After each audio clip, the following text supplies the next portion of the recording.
Day 3 of NFL free agency is alive and well underway. The new league year started. And Andrew Berry, please do something. All of Browns fans are getting a little bit bored. Just do something. Just sign someone. Doesn't even have to be good, actually. I would just like something to talk about and go, okay, that's a potential Browns Hall of Famer right there.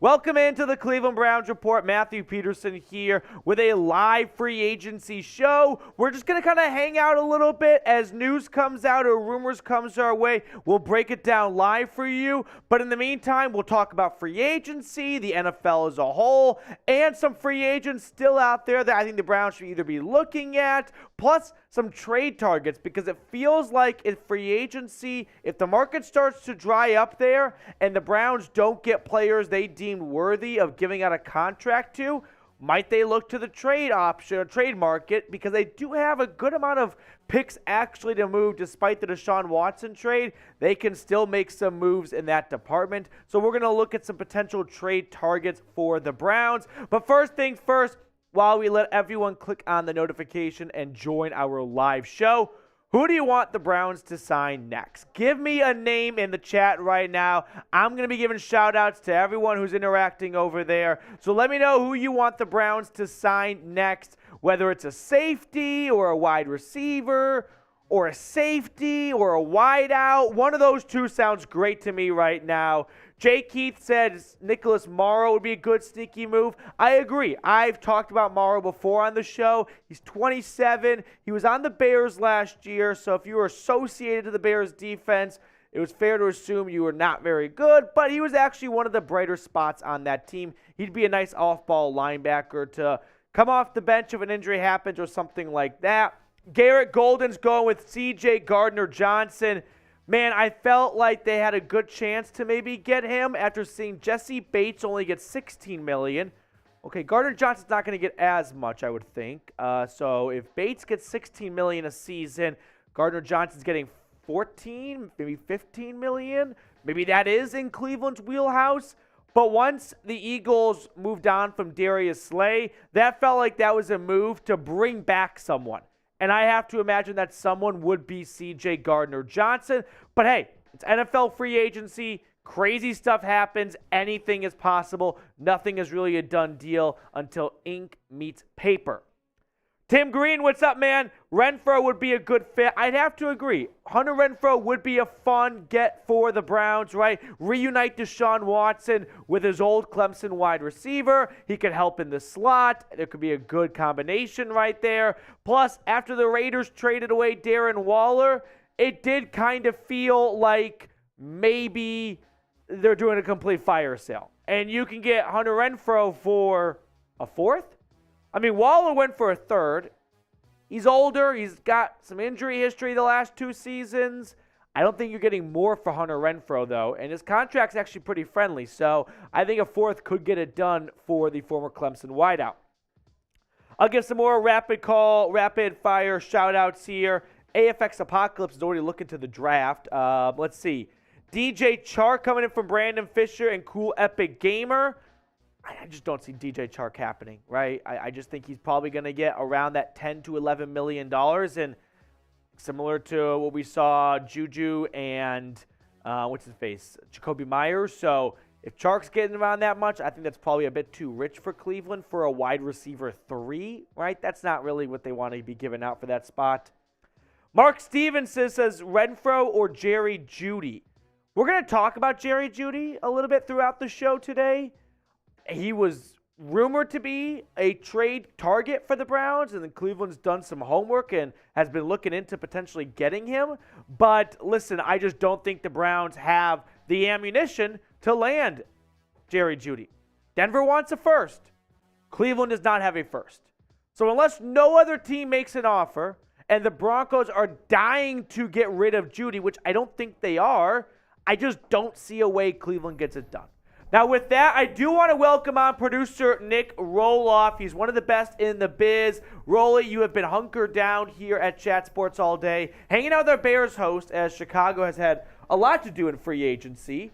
But welcome to the Browns Report. Welcome to the Dog Pound. Hey, that was a very nice introduction by Matthew Peterson. I appreciate the kind words. Yeah, we've been live for. I've been live with the Bears for a while. Had a crazy day one, not really since.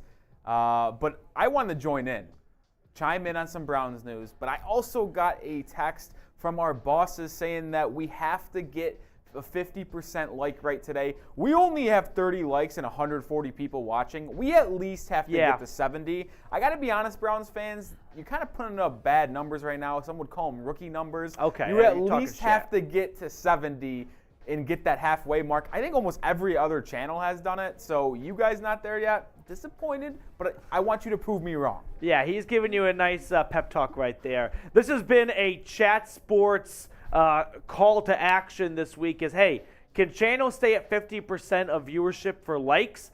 And I don't want to be last because we have Monday meetings, and our boss he's pretty direct, actually. And it's not fun when he goes, Browns, he just kind of goes down the line, and he just rapid fire just says good, bad, sucks. No one wants to be sucks. It's not fun. So help me out. Hit the thumbs up icon. Would go a long way for me. Please do so if you haven't already. Look at that. Now we're approaching 70 likes just like that. We're only 5 away. Come on. Yeah, Patrick has been busy. He's currently with the Cowboys channel right now. They moved on from Zeke. Let's just say the Browns needed a running back, right?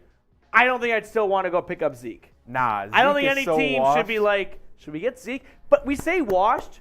How many touchdowns do you think he had last year? He had like 11 or 12, I believe. Yeah, which is kind of funny. He had 12 touchdowns and like 900 yards. So I still felt during the season he was washed. But when you actually just go look at his stats, the yards per carry definitely dipped. It went below 4, so that's not good. But I don't know. His stats don't scream wash, but the eyeball test does say wash. Well, I want to thank you guys for finally proving me wrong. We got There up we to go. 77 likes. You're finally above that 50% clip rate like I knew the Browns fans could and should be doing. As we get our first Let's go, super Levi. chat. Let's go, Levi Mayfield. Levi's been rocking and rolling over at NFL Daily all 3 days of free agency. $2 super chat. We'll spin the wheel in just a moment, Levi. What about trade for Elijah Moore? He could get cut. So we got plenty of graphics. I came prepared. I'm a bit of a Boy Scout. No big deal. Eagle Scout Troop 156, baby. So Elijah Moore is an interesting trade target because when the Jets, right? Can I say when? When the Jets get Aaron Rodgers. Oh, yeah, that happened. It sounds like, even though he said it isn't the case, he has a bit of an entourage he wants to bring with him, some receiver buddies. They already signed Allen Lazard. So they've got, run through the names here, right? Garrett Wilson, Corey Davis, Elijah Moore, Allen Lazard. You don't pay Allen Lazard $44 million to be wide receiver 4. Now he's wide receiver 3 or wide receiver 2. Moore is probably 4th. We'll throw his stats on screen for you guys. If he's wide receiver 4 on their depth chart, why wouldn't they trade him? Right? I mean, recoup the pick you could possibly get if he's not going to get playing time. Yeah, he was a second-round pick. You're not getting that. You're not getting a 3rd. Maybe you get a 4th. I think it's closer to a 5th. But, hey, if he's wide receiver 4, why not turn that into a pick? I would like Elijah Moore on the Browns. I think Elijah Moore on the Browns with Amari Cooper, Donovan Peoples-Jones, that would be a fun wide receiver room. Finally, some speed added to it. He's really young, 22 years old. You just saw his stats on screen. He had a really good rookie year. If you can get him for a day 3 pick, I'm all over it for Cleveland. I think that would be a really good trade right there for the Browns. Cheers to you, Levi Mayfield. I'll crack open my first beer for the Super Chat. If you like the free content and you want to support the show, Super Chats go a long way. So here at the Browns Report, we can get more studio space. We can do more live shows like this, and we can be a part of the big wigs here at Chat Sports. Listen, cheers to you, Levi. I'll show the Super Chat menu in a second, but I actually want to come on screen for a couple reasons. One, it is officially official. No, like everyone was expecting it, but it is official pen to paper. Clowney, Johnson, see you later. Where'd Clowney go? No, he's cut. Oh, okay. I just want them you know how they do that bull, everyone expects him to be, but I just wanted to officially let you all know John Johnson isn't officially a post-June 1st one cut as well. Well, I think Dobbs just an idiot. Dobbs just said the Browns have cut Jadeveon Clowney. He was a free agent. So he wasn't cut. I was just calling Dobbs. I know. Dobbs. What an idiot. John Johnson is a post-June 1st designation because he had a year left on his contract. I think Dobbs just Dobbs. With that being said, though, let's throw the Super Chat menu on screen real quick, Rolly, and show the good people watching right now. Hey, if you want to throw some buckaroos our way, we're going to have some fun on the show. We're going to chop it up and hang out with you guys. Plus, we'll talk free agency. But Super Chats definitely go a long way here to help support the channel. Yeah, I think we're missing the backgrounds. I butchered it or something. We'll get that on screen in a moment. I screwed up. I did want to point out, though, when it goes to the wide receiver market, you were just talking about Elijah Moore potentially getting traded, Levi. I find it interesting that the 3 wide receivers that have moved teams in free agency, Lazard, Jacoby Myers, and Juju Smith-Schuster. Identical contracts. That's what I was getting at. Yeah. All of them have exactly got $11 million per year, obviously different guaranteed. Lazard got a 4th year. The other 2 got 3 years. But it doesn't make any sense. What's up? Yeah, I don't get that. Clowney was not cut. He's a free agent. Well, Pelissero just said the same exact thing. I don't understand. Jadeveon Clowney did not sign a 2-year contract last year. He signed a contract with void years, and John Johnson was a post-June cut, which we did already. What am I missing here? Someone else fill me in. Jadeveon Clowney was not cut today. He was just a free agent. Did Pelissero get got by Dov? If he had a void year, it's possible that he was technically cut. I don't get it. He was. Okay. Yeah, this is weird. You're on the pulse. What am I missing here? Someone fill me in because Jadeveon Clowney's contract, he did not sign a multi-year deal. All right, well, Pete's figuring that out. I will show our Super Chat menu. Any amount gets on the channel and gets a shout-out. $2, give me your take. We'll respond. We'll rebuttal. We'll agree. We'll do all of that. $20 fireball shots. $5 is a dog bowl. $50, you get a Browns player comp. I always found that fascinating. When I was first shown that, I was the most interesting thing, I think. It's a fun thing. We only do it here at the Browns Report. We got a lot of other chat sports, NFL channels, but we're the only ones to do the everyone's saying Clowney's cut. Am I a big dum-dum right now? Because, he wasn't cut. He was just a free agent. I don't understand what. He signed a 1-year deal. How does one get cut after a 1-year deal? This is quite bizarre. So, yeah, okay. I don't understand it. Whatever. Moving on. We got a super chat coming in from Small Z. Why do people not like Bell? David Bell.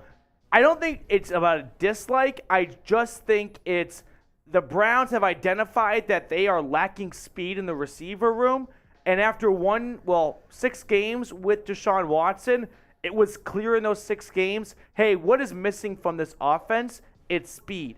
Now, it's possible they could have forecasted that back when they picked David Bell, which I still like David Bell. I just think they went for the best player on the board, and they thought that could be a good slot receiver. But, yeah, David Bell, he had a slow 40 time, if you recall, so I just think the Browns are feeling the Browns. Andrew Berry and Kevin Stefanski are really feeling the pressure right now. If we had to do a list of GMs and head coach duos under the most amount of pressure, they're top 5, are they not? They got Deshaun Watson. Things went 500 in the first year with him, below 500 record. If they follow that up with another below 500 record next year, they're probably getting fired. That's just my guess right there. We do have a Super Chat wheel, by the way. So any Super Chat we get at all, we're going to spin the wheel. Now, we've got this really cool. Can I actually get it on? Can you hand me it, please? Yeah. Thank you. Watch out. Yeah, it's going to be some Tai Chi right there. Tight roping here on the sideline. There we go. Call me Amari Cooper. Oh, there you go. Good job. So we got this cool little shot fun thing. You put the beer in it. Boom. You lock it in. You cock it back, and boom, it's a shot fun, it's a shotgun. So any Super Chat we get, we're going to spin this wheel. There are 3 spots that... 4 spots that designate either Rolly or myself doing a shot fun. If we don't land on that, we just remove whatever it landed on. So the odds go up every single time we roll it. So we got 3 Super Chats that just came in. Let's roll it 3 times, and then we'll get to this last one here. And then we'll look at some other Browns free agent targets and trade stuff and whatnot. I don't understand this Clowney thing. Yeah, I mean, everyone has said it. Has said Clowney has been cut as well. And I think every single person Is everyone wrong? Is Matthew Peterson the only one that knows what's going on? No, with the because I'm Cleveland seeing Browns? other people reply in tweets, Clowney was a one-year deal. You can add void years, but void years doesn't mean you get cut when your deal is up. Interesting. So someone needs to explain this to me like I'm 5. I need to get explained like I'm 5 what void years mean. Like, Void years is just adding on fake years to a contract to spread the contract over those number of years, but he's not actually on your team for the void years. So you can still get paid, say like Bobby Bonilla style. Okay, Yep. thank you. Needed that. There you go. All right, needed that. Here we go. So if you sign a 3-year deal, $30 million with 2 void years. That way they something like can that. spread it out over 5 years. Interesting. Yeah. Interesting. Uh-huh. All right, Let's spin the wheel. Let's spin the wheel. Here we go. We'll spin the wheel 3 times. It'd be pretty epic if we got a shot fun. Oh, you got close. You got close. No shot fun. Listen, there's 2 for me and there's 2 for PD on there. So there's 4. Eliminate one of the no shot funds here. So now it went from 4 out of 30 to 4 out of 29. Math. Big brains here. Math is mathin'. Here we go. Free agency day 3. Until the Browns do something fun, we're going to have fun. No shot fun. Every single super chat, we will spin the wheel. There are 4 spots where Rolly or I do a shotgun on it. So let's see if we can get one now. We got one more to spin. Where This are is the we last at with one. Browns cap space? Do you know? It's fake. It's not real. Cap space wise, they are around $8 or so million. Oh, really? Yeah. I thought it was just more, to be honest. No. Dalvin Tomlinson, though. Well, the Dalvin Tomlinson one, actually, that's not true. They only put the base salary of $1 million in year 1. So I think it's actually more than $8 million. All right. But hey, that was a pretty good pickup. I thought it was a. I hate when they do it so late, though. Just do it during the day like normal people. All right, last super chat we got coming on screen. Thoughts on Calais Campbell 1-year deal? I think every single team has asked the same question. Like, can we get Calais Campbell on a 1-year deal? Like, listen, he's one of the best, or at least he was one of the best, but he is 35, 36 years old. I preached to get Ndamukong Suh last year, so I feel like I have to keep that mantra going this year with veteran defensive tackles. So I'm not heavily opposed to Calais Campbell on a 1-year vet minimum. Listen, he's not coming in and stealing snaps from anyone that so desperately needs it, right? I don't give a shit about Tommy Togiai's defensive tackle snap counts next year. Maybe Winfrey a little bit, but that can be your 3-man rotation. Tomlinson, Winfrey, and Calais Campbell. I'd be perfectly fine with that. So I'm not heavily opposed. I think it could be a little bit fun. Thank you for the super chat. We got another super chat coming in. We're going to break down some free agent targets in just a second. But Smallsy, favorite free safety to get. Smallsy, thank you so much for the super chat. You're the man. C.J. Gardner-Johnson would probably be my dream one. The guy had 6 interceptions last year. We've got some C.J. Gardner-Johnson stats. We'll break that down in just a second. And after that, Juan Thornhill, he'd probably be a bit cheaper. And honestly, if I'm thinking ahead, if you pay C.J. Gardner-Johnson and Grant Delpit continues to play the way he finished last year, you're going to be in a tough spot next year or the year after, whatever it is that you want to pay Grant Delpit. And you already backed the truck up for C.J. Gardner-Johnson. So I'd hate to lose Delpit because of a big contract now. So maybe Juan Thornhill for $2 million or so less. Not the worst thing in the world. Here's C.J. Gardner-Johnson's stats. Like I said, 6 interceptions last year. I mean, he was just an absolute ball hawk. He was absolutely one of the best safeties in the league in 2022. So I'm very curious to see if the Eagles want to bring him back after they moved on from Darius Slay. That seems to be the move, right? Kind of connecting some dots right there. But can't say for certain. It is free agency. What am I missing here? The Clowney was not... Someone needs to explain this better to me. What? Okay, I'm moving on. I don't get it. Whatever. So, speaking of some free agency signings, let's get you guys back and involved in the chat. Do you like the Dalvin Tomlinson signing? I do. I really do like it. I do like it. The only reason why I have a little bit of hesitation is because I don't know if the Browns love it. He wasn't their top guy, I don't think. Sounds like Javon Hargrave and Draymond Jones were.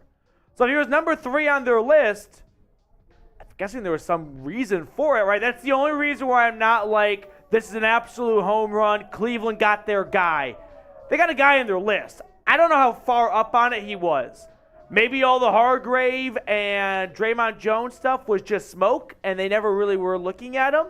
If that's the case, so be it, right? But I think Dalvin Tomlinson as a whole, we'll throw his stats on a little bit. He's an excellent pickup for the Browns, right? He is exactly what the Browns needed to add. A run-stopping, big man right in the middle of the defensive line, not under 300 pounds like every other DT they have. He is a boulder of a human being. For the Vikings, the last 2 seasons, he's never been a major pass rusher, but hell, 2.5 sacks on a down season for a guy whose primary job is stopping the run. I'll take that, right? Taven Bryan, I think, had 3.5 last year. Taven Bryan also got signed by the Colts today. Kind of incredible he got another contract after last season. But let me know. I'll give shout-outs to everyone who gets in the chat right now. Do you like the Tomlinson signing? I'm seeing a lot of yeses coming in. Heather says, hell yes. Small Z, Polar Splash. Time will tell for Mark Stevenson. Time and the Buckeye says yes. Tim Green looking at today's roster. Clowney is not on it. AFX Apocalypse has some hesitation to it. Jack Cady says yes. Keep coming those yeses in. Wolfstan says yes. Joshua Miller, good to see you in the chat. I like it, right? I mean, I have to like it. I asked for this for Christmas. I've been begging for a run-stopping defensive tackle. Now it's on NFL Network. What the fuck is going on? So, Did someone do some research on this? I clicked on this Pro Football Talk article to read. Okay. And all it says is that the team announced the release of defensive end Jadeveon Clowney and safety Jen Johnson. Said both moves were expected and were designated as post-June 1 moves, so both of them are post-June 1 cuts, I guess. Clowney was not under contract for the 2023 season, but had voidable years in his contract, and Wednesday's move was a procedural one due to cap implications. So what it sounds like is that he was just a free agent. Right. But they cut him, and all these big J's are just getting out that little cut word on next to Jadeveon Clowney. Because John Johnson actually got cut, too. Yeah, so John Johnson actually gets cut. Clowney was just a free agent, but due to technicality is cut, and they just want to get their likes, retweets, and clicks, so they threw him in there. You see, we didn't fall for that bullshit. Yeah. Right? I did not stand here and say, good for Clowney getting cut. My first reaction was, no, he did not. I spend way too much time on Spotrac to know when people's contracts are up. So, with that being said, we got a super chat coming in. Yeah, maybe they're both. This doesn't make sense to me. Whatever. We all know John Johnson got cut. I don't want to talk about that. That's not fun right now. Let's talk about people coming in the house, right? Not going out right now. If you agree with me, like today's video. Let's try and get up to, I don't know, we're at 105 likes. Can we get to 130? Listen, if we get to 130, I brought the dog bowl out. I'll do a beer dog bowl for the dog pound. Oh, T-Rex with a super chat. Scarehouse Tim Zombie. Love the channel, Matt. Hell yeah, Tomlinson. F Pitt. Scarehouse Tim Zombie. Cheers to you. Thank you for always supporting us. Here we go, Brownies. Here we go. Woof, woof. I'll say this. I did love the Tomlinson signing because y'all, no offense, could not stop a nosebleed up the middle. So hopefully he plugs those gaps. I know you say it all the time, but Falcons running like 14 straight plays on y'all. So disrespectful. That number is ingrained in my brain. You know what I want to happen? I want myself, if I ever get kidnapped, I hope my kidnappers are like, the only way you're getting out is if you can answer this absurd NFL trivia question. I'm like, hit me with it. And they're like, okay, we're going to pick a random game from a random year, a random week, and you got to tell us how many straight times they once ran it. And I'm like, you want to start with week 4, 2022? Because I know a great game. They wouldn't even ask you a different one. They were like, holy shit, this guy knows every game. Take the shackles off. You're good to go. You're good to go. All right, $10 super from T-Rex. Yeah, T-Rex. Yeah, T-Rex. I love Brissett, and I'm glad he's getting a deal, but if he and Watson run different styles of offense and we are going to change it around, would he really have been the best backup? I see what you're saying, right? That you had to cater so much to Brissett that when Watson took over, you had to pivot all the way over. I think the name of the game was what quarterback out there can get us wins, right? We want to stay competitive for whenever Deshaun Watson returns. Because remember, go back in time for a second. Go back to June, July, August, when we were waiting on Sue L. Robinson to give us a decision. We were talking maybe 4 games, maybe 6 games, could be 8, could be 10, right? That's really what it came down to. Didn't he get 6 games originally? Was it 8 games? I actually don't even remember at this point. I think it was 8. Yeah, and the point being was, sounds right. Who can we find to help us win 8 games? Brissett's the best option. You raise a good point of like, hey, when Watson comes in, we're going to have to change this 180, but it's better than creating an offense designed for Watson for a QB that's not as good as Brissett. But I do appreciate the super chat. Thank you so much. Petey, I want to bring up a name because who's the current backup quarterback for the Browns? Kellen Mond. Okay, so do you think they're going to stick with Mond, or do you think they're going to try to get a veteran backup? Cannibal coming. That's my question. Like, are the Browns going to look for a veteran backup behind Watson? So back in September, when every team had to get their rosters down to 53, the Vikings made the surprise cut of Kellen Mond. Yeah. The Browns put a waiver claim in for him. Surprised everyone, surprised me for sure, because Josh Dobbs just put up an NFL MVP performance in the preseason. So I was like, why are you doing this? You already got your star quarterback in Joshua Dobbs. Anywho, fast forward a little bit. Watson gets activated from the suspension list, and they have to cut either Dobbs or Mond because you're keeping Brissett to be the backup moving forward. They moved on from Dobbs. To me, that tells me that the previous 12, 13 weeks was a competition to be next year's backup for Deshaun Watson between Kellen Mond and Josh Dobbs because they knew that they were going to lose Jacoby Brissett after this year. So they wanted to mentor either Dobbs or Mond to be the backup next year, 2023, for Watson. So when they cut Dobbs, that told me Mond was going to be the backup next season because they're not going to spend big money on a backup QB. They got other shoes to fill. So I think it's going to be Kellen Mond, and I hope I never see him play because that's how everyone should feel about every backup quarterback, unless it's Jacoby Brissett taking over for Sam Howell or Ryan Fitzpatrick. He's a big Sam Howell guy. Boo! I know y'all love Jacoby Brissett, but I'm a big Sam Howell guy. I need him to be starting for the Commanders next year. Backups I want to see next year, really quickly, Taylor Heineke. He's got to get out there. No. Desmond Ridder. Get him out. No. Get him out. No. If Ryan Fitzpatrick makes a return, absolutely. I heard Chad Henne got a call. Interesting. Well, there was a name that came to mind. It's like if the Browns did need a veteran backup, the Hawaiian Prince, Marcus Mariota, could he back up Watson? It isn't like obviously Watson is a way gifted I've just never been a Mariota guy. Over Mariota, but like the mobility, you can semi keep the same offense. That kind of what came to mind when you said Brissett and Watson had such a different offense that you think it might have hindered Watson's ability after those 10, 12 games, whatever it was. So right.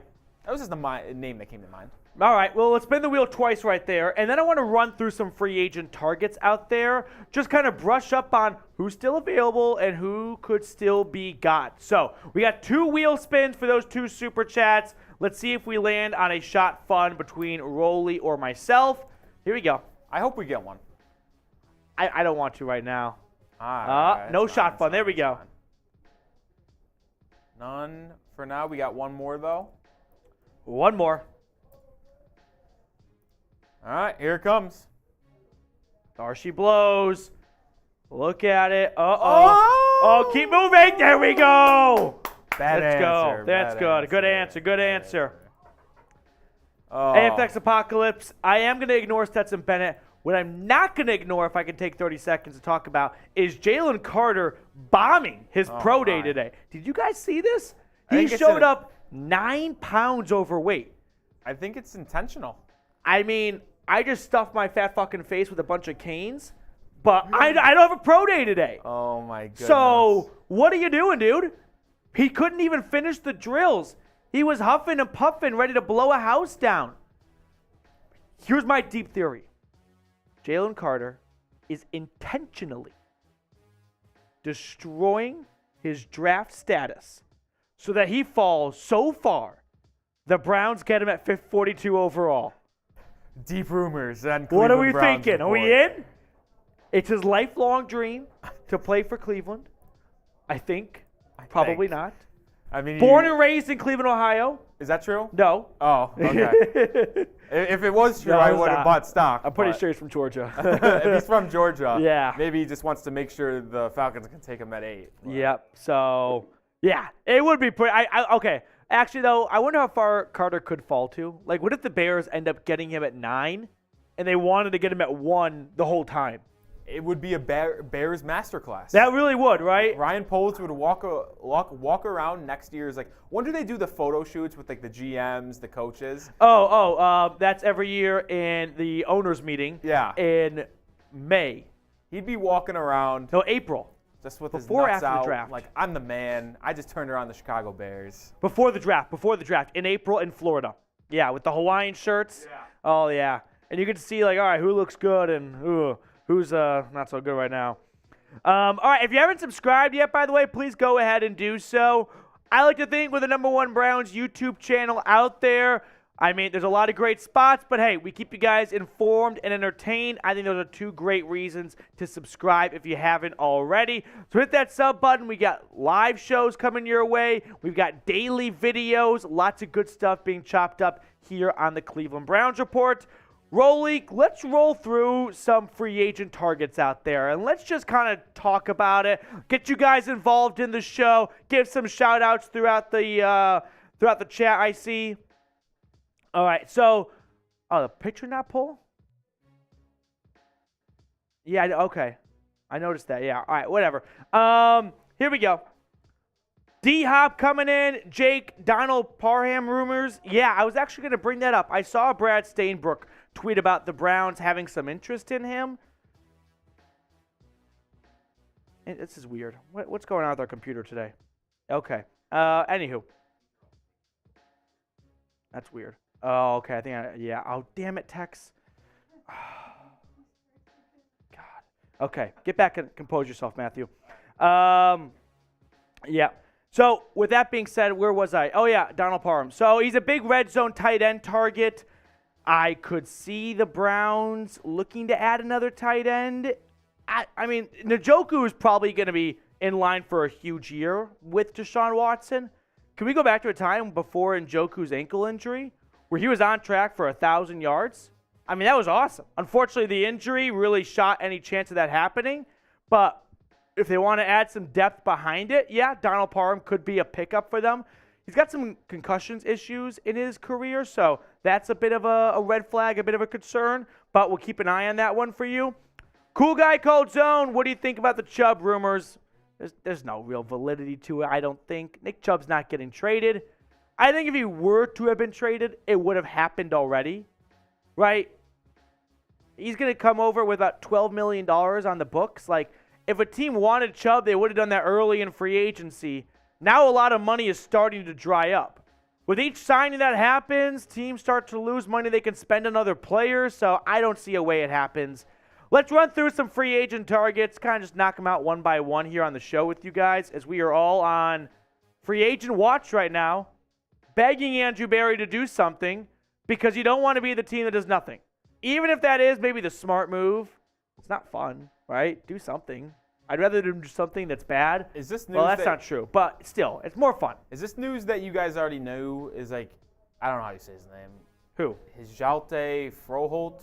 Yeah, Froholt, yeah. He signed with the Cardinals. Okay. I don't know if that is He news. filled in for Pocic last year, right, when he went down and he moved to center, played for a little bit for Teller when he got hurt at guard, so that's a bit of a loss right there, but hey, So is what it is. apparently the Cardinals team just announced that they signed him to a 2-year deal. But, Okay. So no reporter got it. The Cardinals were just like, yeah, we just signed Froholt. Yeah, listen, we break the news, guys. Let's run through some free agents. We'll catch up to speed on Super Chats in a couple of minutes. C.J. Gardner-Johnson. I think he's going to get an average of $14 to $15 million a season. Do the Browns want to pay him, right? Do the Browns want to invest big in a safety? I think they're happy with Grant Delpit. I do. I think they're happy with the combination of Grant Delpit and a cheaper, less expensive other free agent. Whether that's DeAnthony Bell, a cheap free agent, a rookie. I don't think they want to spend more than $10 million on the safety, though.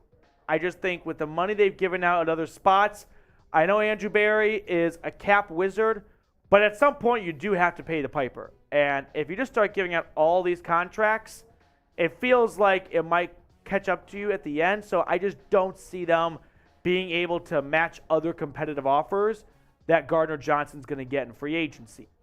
Moving on to Mecole Hardman. I have been a big fan of Mecole Hardman for quite some time. I believe he is exactly what this offense needs in terms of adding some speed and down the field capabilities and threats and whatnot. The Chiefs, I don't think, are going to bring him back. They just lost Juju to the Patriots. But the word in Kansas City is that Mecole Hardman has never been a great mesh with Mahomes. Hardman likes to freestyle a little bit and maybe not stick to the route. And Mahomes doesn't really like that all that much. So maybe with Watson, who is an ad-lib type quarterback, so is Mahomes, but, Watson maybe a little bit more so, that could actually be a great combination. Let's check out some other free agents here. We'll kind of rattle them off one by one. Hey, feel free to chime in the chat right now with a free agent you want to see the Browns go after. We'll break it down. We'll talk about it on the show. Here's Adam Thielen, overlapped with Kevin Stefanski in Minnesota, and there's nothing better than free agency when someone connects the dots on like a pancake house menu of like a little kids menu, tic-tac-toe, whatever, going, wait a minute. Thielen's in Minnesota. Stefanski used to be in Minnesota. That means the Browns are destined to pursue him. Listen, Thielen's like 32. He's had some injury concerns the last few seasons. I think he's a great red zone target. And if they sign him, I'm not going to be upset about it. I don't know if he's actually what this team needs between the 20-yard line and the 20-yard line. So if you can only get him for cheap and you want to save him for the red zone, yeah, that could be a fun pickup. Let's see here. Look at down the chat right now. If I see anyone that we've got planned out in today's show, we'll toss it on there. Julio Jones, no, I don't think so. I think if Julio Jones wanted to return, it would be he's never left the South. I'll put it that way. I know it took Watson a lot to come play up in Northeast Ohio, but it took him $230 million. That money's not coming to Julio Jones. Scarehouse Tim Zombie, what's up? I'm drinking the Mecole Hardman Kool-Aid. I'm getting drunk on it with you. For that, I'll take a dog bowl because I think Mecole Hardman could be a very fun addition to this offense. I think he kind of could be a 600-yard, 4-touchdown wide receiver 3. I think that's fine. Well, he's got so much speed. It was just like it works out so good because if you have him just burning up and down the field, taking the top off of the defense, making the safeties think of it, then you have Amari Cooper just working the middle of the field, 10 to 20-yard routes, using that technician route running ability he has. It could really work out. I mean, let me just make some very raw projections, right? If Watson, which I think he will be, is a Pro Bowl level quarterback next year, you've got Cooper going for 1,000 yards and 10 or 11 touchdowns, okay? I think Donovan Peoples-Jones could be an 800-yard, 7-touchdown guy. So now I've got 19 touchdowns to receivers. And then if Mecole Hardman comes on for 4, 5 scores, we're looking at 24, 25 touchdowns. You toss in Njoku for 4 or 5 himself, we're getting close to 30. Nick Chubb catches 1. Jerome Ford catches 2, and someone else catches 1, 2, or 3. Boom, that's 35 touchdowns for Deshaun Watson. Are we in or are we in? Oh, we're in. This is why Barry's got to watch this shit, dude. I just figured out. I just did the Browns 2023 season for them. Joshua Miller, $2 super. We got a picture for Joshua Miller. You know what I'm talking about, the player comp? Where are we at salary cap-wise? Can we afford? Let me go look and see if Spotrac has updated because it takes a while. The nerds over at the contract places are doing double duty right now to keep up with all of the signings. They gave Dalvin Tomlinson a contract with just $1 million in base salary this year, which I'm pretty sure, we can put it on screen too, all of Twitter told me that the Browns only did that for Deshaun Watson. So kind of interesting that they did for Dalvin Tomlinson, who's not getting suspended. But oh well. I'll also say this. Joshua Miller in the chat after a super chat answering your question of who he would like to see the Browns to potentially sign, he mentioned Julian Love. Oh, hell yeah, Julian Love. Speaking of maybe cheaper free agent safeties, He was great with the Giants last season. 124 tackles, 2 interceptions, 5 pass breakups. I have long stated that, hey, if you miss out on Jesse Bates, and if he runs you a bill north of $15 million, man, Julian Love, 3-year, $28 million-ish, that's looking me straight in the eyes, and I might want to do that. Not going to lie. So, what's wrong with my Wi-Fi? Is your Wi-Fi crapping out too? Mine has been fine. I can't load anything. But we did lose. Nuts. We did lose. Oh, Jerry Tillery. There we go. Back to the Raiders. Jerry Tillery returning to the Raiders. Talk about former Browns trade targets right there. We got to add the current and goal for the likes. Let me get some shout-outs right now. Jay Keith, Dark Horse safety target, Taylor Rapp. Yeah. We'll actually talk about another Rams DB in a little bit, but I think Rapp could be a fun target to go after. He plays strong safety, does he not? Or does he play free safety? A'Shawn Robinson could be a cheaper defensive tackle. I think they're going to add another defensive tackle as well, right? I don't think the plan is to run it back with the same room and just swap out Taven Bryan for Dalvin Tomlinson. I think they had 4 defensive tackles last year. Elliott, Winfrey, Togiai, Bryant. They lost Bryant. I think Togiai or Elliott is going to get cut, right? They're going to be roster bubble candidates when we get to August. So with that being said, I think they might look to add another rotational defensive tackle or at least make it a higher priority in the draft so that it's Tomlinson, Winfrey, free agent / rookie, and Perrion Winfrey. That's my guess as what your defensive tackle room looks like next year. We got over 250 people watching right now. Let's try and get some more likes on today's Bosses show. are hitting me up again. Bosses are slacking.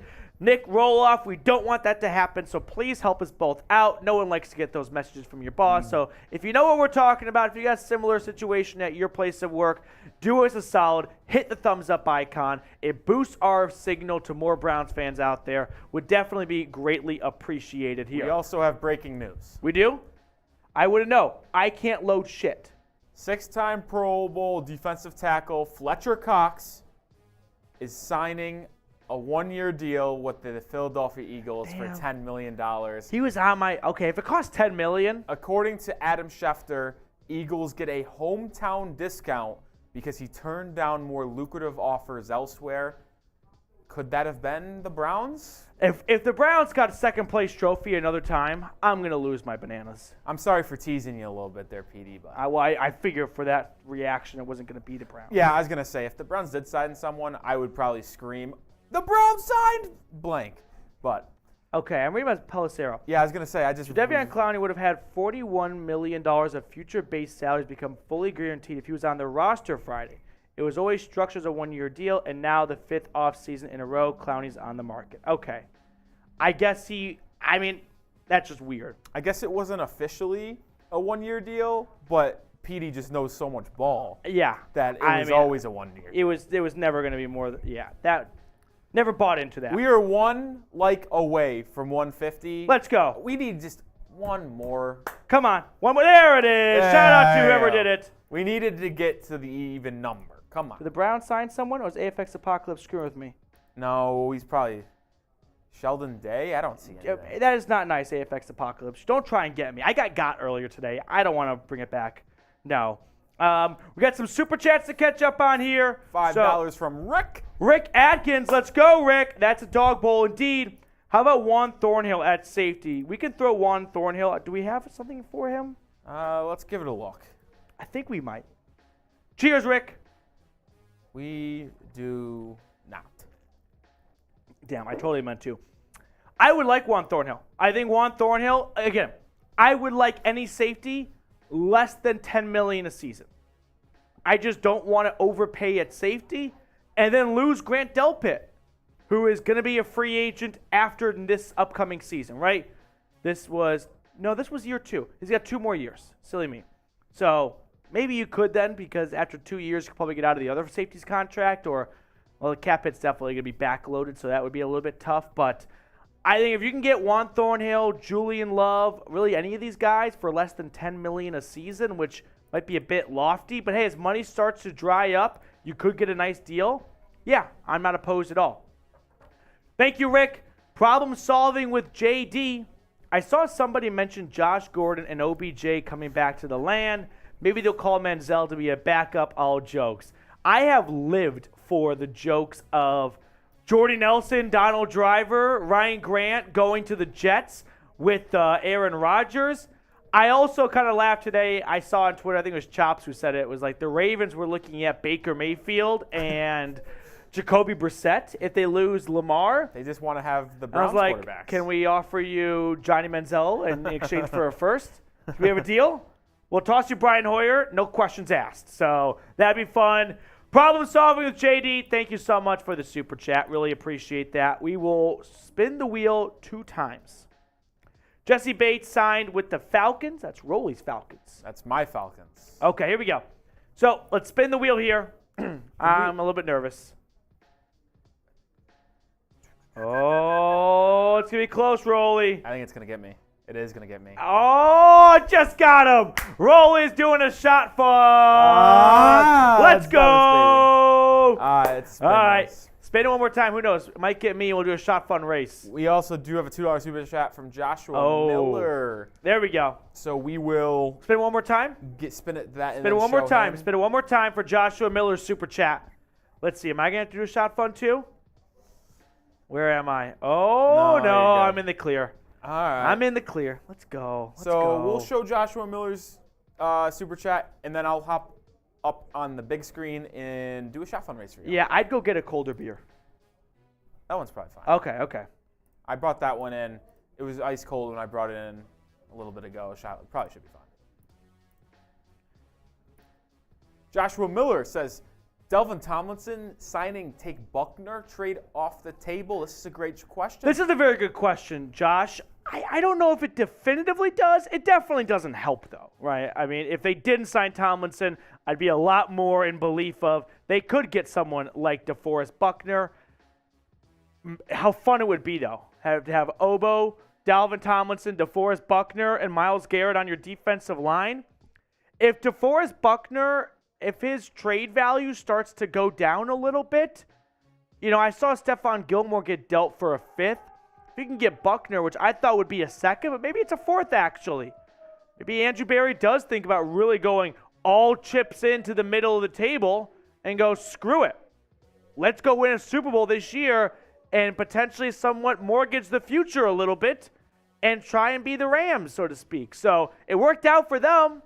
It's hard to say it wouldn't be a good idea, but if it doesn't work out, we could have some rough Browns football ahead because it's not like Deshaun Watson is just an immediate winning machine, right? Just because you have him on your team doesn't mean you're going to be rattling off 10 wins no matter what. I mean, just ask the Texans about it. So it would be super fun. I just think, Josh, it definitely hinders it after $57 million going to Tomlinson, $27 million guaranteed, just $1 million and change this season. So who's to say? Rolly, you coming on, though, for a shot fun? Let's go. Shot fun time for producer Nicholas Roloff. Here, sneak behind me. Yeah, just don't cross over the wire. Oh, man. Here we go. I made to do one today. It was a little surprising. We got any prediction of how long it's going to take? Over, under 8 seconds? Under. 7 seconds? So I've been getting time Yeah. and on Bears, and my average is about 6'2", 6'3". There we go. I'd say actually that's a lot. My average is closer to 6'9". Okay. But it's below 6'2". If it's a bad one, it's in the 7. All right. Here we go. You ready? 3, Let's get it, Browns fans. 2, 1. Shot fun for free agency because Andrew Berry hasn't signed anyone. Come on. Oh, that's a big suck down right there. There she blows. Boom. Holstered. Holy quick. Very little spillage. Good work. Good work. That shot out fast, Paul. Yeah, that goes right up to the dome right there. Are the 49ers the Super Bowl favorites next year with that ridiculous front 7? Who's the quarterback? I can't put any money on San Francisco to do anything without knowing who the quarterback is. So let's run through some other. Okay, yeah. Okay. Who has been the best overall signing in the NFL? It's kind of a broad question, but let me know who the best signing has been. Javon Hargrave, that's one that definitely comes to mind. I wish we got Javon Hargrave. But let me know. I'm looking for some ideas right now because there's been a lot of signings right now. We've had Jesse Bates. That was a big one for sure. I think the Falcons got a good deal right there with him. Man, Mike McGlinchey for the Broncos. That felt like a good move. The Bears had so much money to spend. They gave a lot of it to Tremaine Edmonds, which I like. I don't think the Bears are necessarily killing it in free agency for having that much money to spend. That's kind of my 2 cents. Baker to Tampa Bay. I'm excited for Baker. Right, that's good for Baker. Hopefully he can do well there. Eric Kendrick to the Chargers, not too bad. Sergeant Squad, Aaron to the Jets. Do we think it's going to work out well in New York? I don't. I just think that it's going to be one of those. I'm kind of going back to like the Lakers with Kobe, Steve Nash, and Dwight Howard, where it's like they've got all the power and then it just doesn't work out. So I just don't actually envision the Jets being good next year, mostly because it's really hard to picture the Jets being good ever. Patrick Peterson to the Steelers. How about Cam Sutton? Talk about Steelers. We have a Steelers guy here, Jack Sperry. It looked like his entire family was massacred when he found out Cam Sutton was going to the Lions. It was something.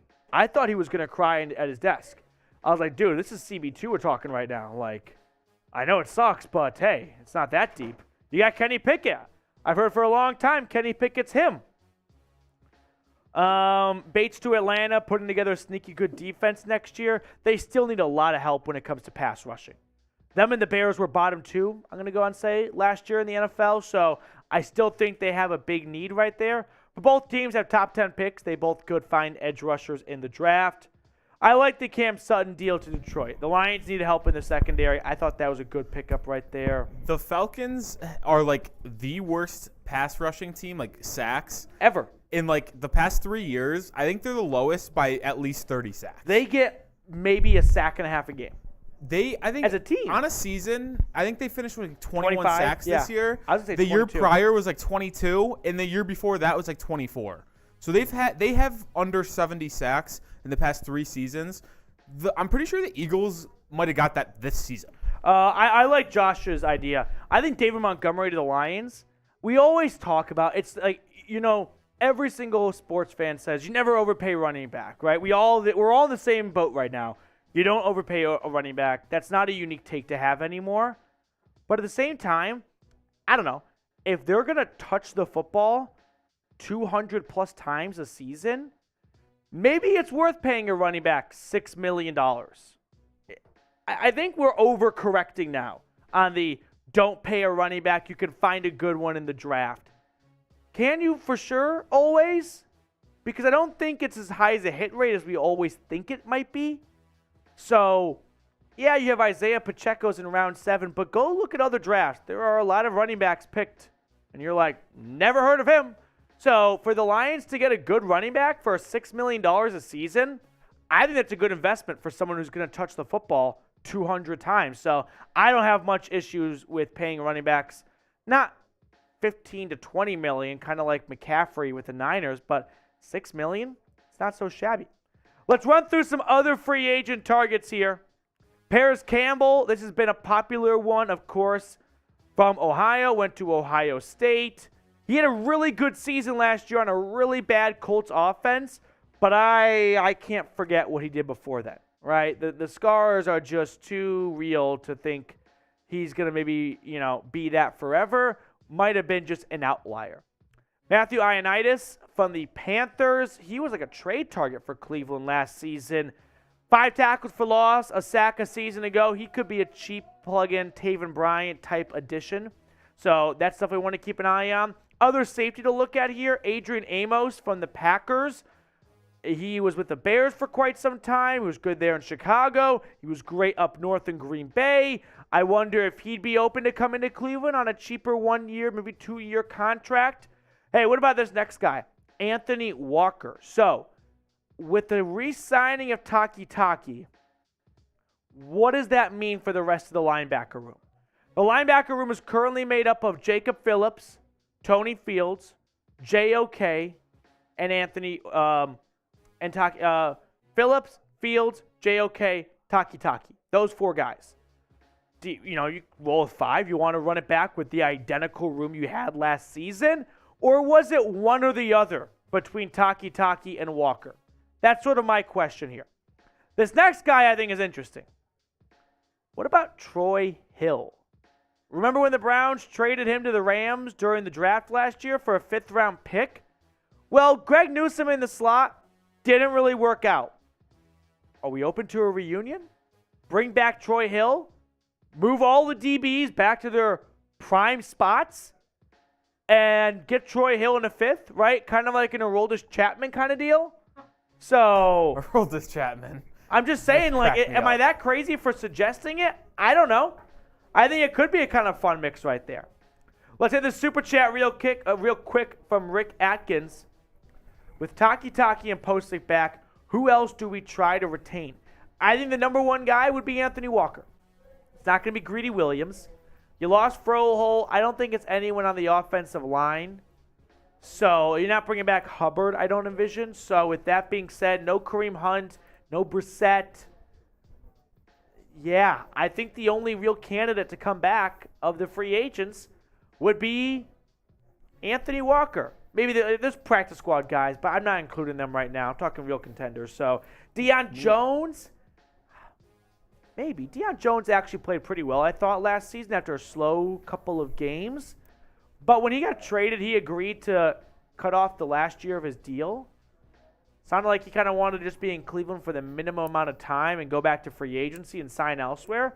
But if he doesn't get offers elsewhere and the Browns are open to running it back, yeah, I think Deion Jones could make some sense. But if I really had to pick one, Rick, I would go with Anthony Walker. I just remember when this defense lost him in the Steelers game, it went a whole different direction after that. So I'm going to go with Anthony Walker. Cheers to you, Rick. That's a dog bowl for a $5 super. Let's spin the wheel real quick. Here we go. Thank you, Harrison. All right, here we go. I just want a quick comment. Like Deion Jones, that's such an intriguing name to me because it's no one's talked about him being a free agent. There really isn't a market for him. Yeah. So he'll probably sign over the summer. It is just such a fascinating case of he was so good early in his career with Atlanta, wants out because he doesn't get the big money extension, and then he just is gonna barely get anything. David Long, Van Der Esch, Kaiser White all got 2-year, $11 million deals. Is Deion White even gonna get that? Yeah, Deion Jones, I think. No, you're good. No, he won't. I think Deion Jones is in that boat of, hey, the GMs need to get their big targets figured out first. And once the dust settles for the first week of free agency, all right, let's go back and see the guys in our second and third tier to help fill out their roster and see what money we have left. Interesting. Let's spin that wheel, though, for Rick. Rick, thank you so much for the super chat. Here we go. Got a shot fun coming my way? Maybe? Oh, is it going to be me again? Oh, I think you're safe, but close. Wow. That was... that would have been something. Back-to-back rolly shot funds. That would have been devastating. All right, next up on the show, I want to talk about Jerry Jeudy. Can we talk Jeudy? Let's talk Jeudy. So we have a tweet I want to share with you guys. And it's kind of interesting because Browns fans' favorite reporter. Yeah, let's do that. Oh, it is? Says who? Yeah. Okay. Okay, yeah, we'll do that. That's just boring. Okay. Nothing. Okay, 1 second, everyone. This is not good. This is not good radio here. I just gotta get the script in front of me. We're good. Okay. All right, we're ready to roll here. Let me get some shout-outs for a second. Tim Green, Matt Ryan, and Carson Wentz. Yeah. Who's out of the league quick? I mean, Matt Ryan's probably gonna retire. I guess what I want to ask is Carson Wentz gonna get re-signed, or is he done in the NFL? He's got to be out of the league, man. I just wonder if Carson Wentz's time in the National Football League is coming to a close. I didn't think Blake Bortles, for example, would be out of the league when he got out of the league. His demise was very quick. He was a backup for the Rams. Hard to be a bad backup. He sat behind Jared Goff, and boom, out of the league. Is Carson Wentz on the same path right now? I think he might be. But hey, he made a lot of money in the NFL, so I guess good for him. Let's talk about Jerry Jeudy, though. Let's throw the tweet on screen, and then we'll get into the cut. I'll kind of dress up what we're talking about here. So there's an interesting piece out there. Benjamin Albright, as I was saying just a few moments ago, he's a Broncos/NFL reporter. Yeah, that one right there. So I guess he works for Sports Now. I'm not really sure. But he retweeted it, and it's not just some random sports account. But they tweeted out, the Broncos are listening to offers for Jerry Jeudy. So I guess he works for them. Our Benjamin Albright provides some inside information on Browns and Cowboys interest as we look at 6 ideal landing spots. So I'm a little surprised that the Browns are in on Jerry Jeudy because I just don't think they can have the ammunition to get a trade done. I'm not shocked that they want Jerry Jeudy. I think it'd be a great get for Cleveland. I just am shocked that they are even in the race for Jerry Jeudy because the Broncos want a first-round pick. Something Cleveland could not give him this year or even next year for that matter. So it's like, what are we talking about here, right? Sure, they want Jerry Jeudy. I want $1 million, but how are they ever going to get a deal done without a first-round pick? But if Albright says they're in on it, then maybe there's more to the trade than just a first-round pick, and Denver is considering other options. I mean, we've all talked about Greg Newsome for Jeudy. I don't see why Denver does that.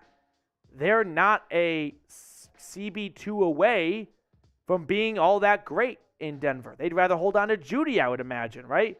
I mean, 1A, who would rather have, Jeudy or Newsome? Everyone's going to say Jeudy. So I just don't get how that deal could get facilitated. But you know what? Let's talk about this. Rolly, whenever you're ready. We can start with me full screen, and then we'll go into the tweet, and we got some Jerry Jeudy stats and some weigh-ins and things like that. And we'll do full screen.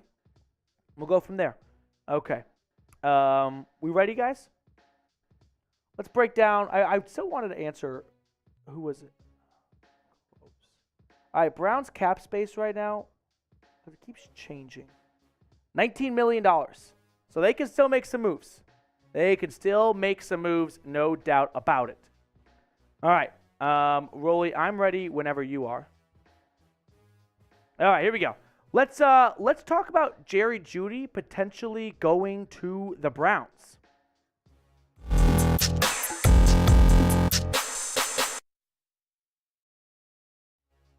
Welcome into the Cleveland Browns Report, Day 3 of NFL free agency. And as I film this right now, the Browns have not done anything today. So we're going to talk about a potential trade target for the Browns because maybe Cleveland is sort of drying up in the free agency pool and they want to fill out the rest of the roster via trade. So we're going to dive into this and break it down during our live show for free agency. So make sure to subscribe to be a part of future live shows. But we got this report coming in. It's from Sports Now, okay? Now, you might not know who that is. That's fine. You might know who works for them, though. A guy named Benjamin Albright. Right. That's the guy who said Deshaun Watson would never go to Cleveland. Well, he got that one wrong, but he's been right on a lot of other stuff. So I am going to take his word, and I do think he is a valid source out there. Now, Sports Now tweeted out, the Broncos are listening to offers for Jerry Jeudy.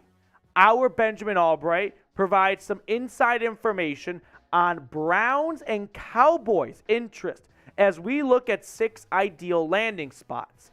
I'll save you the click right now. The 6 landing spots were Cleveland, Dallas, Chicago, the Giants, Packers, and I'm blanking on the other one. I'll remember it later.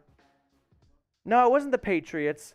Oh, well, it'll come to me later. That's bad radio. But let's talk about Jerry Jeudy for a second here.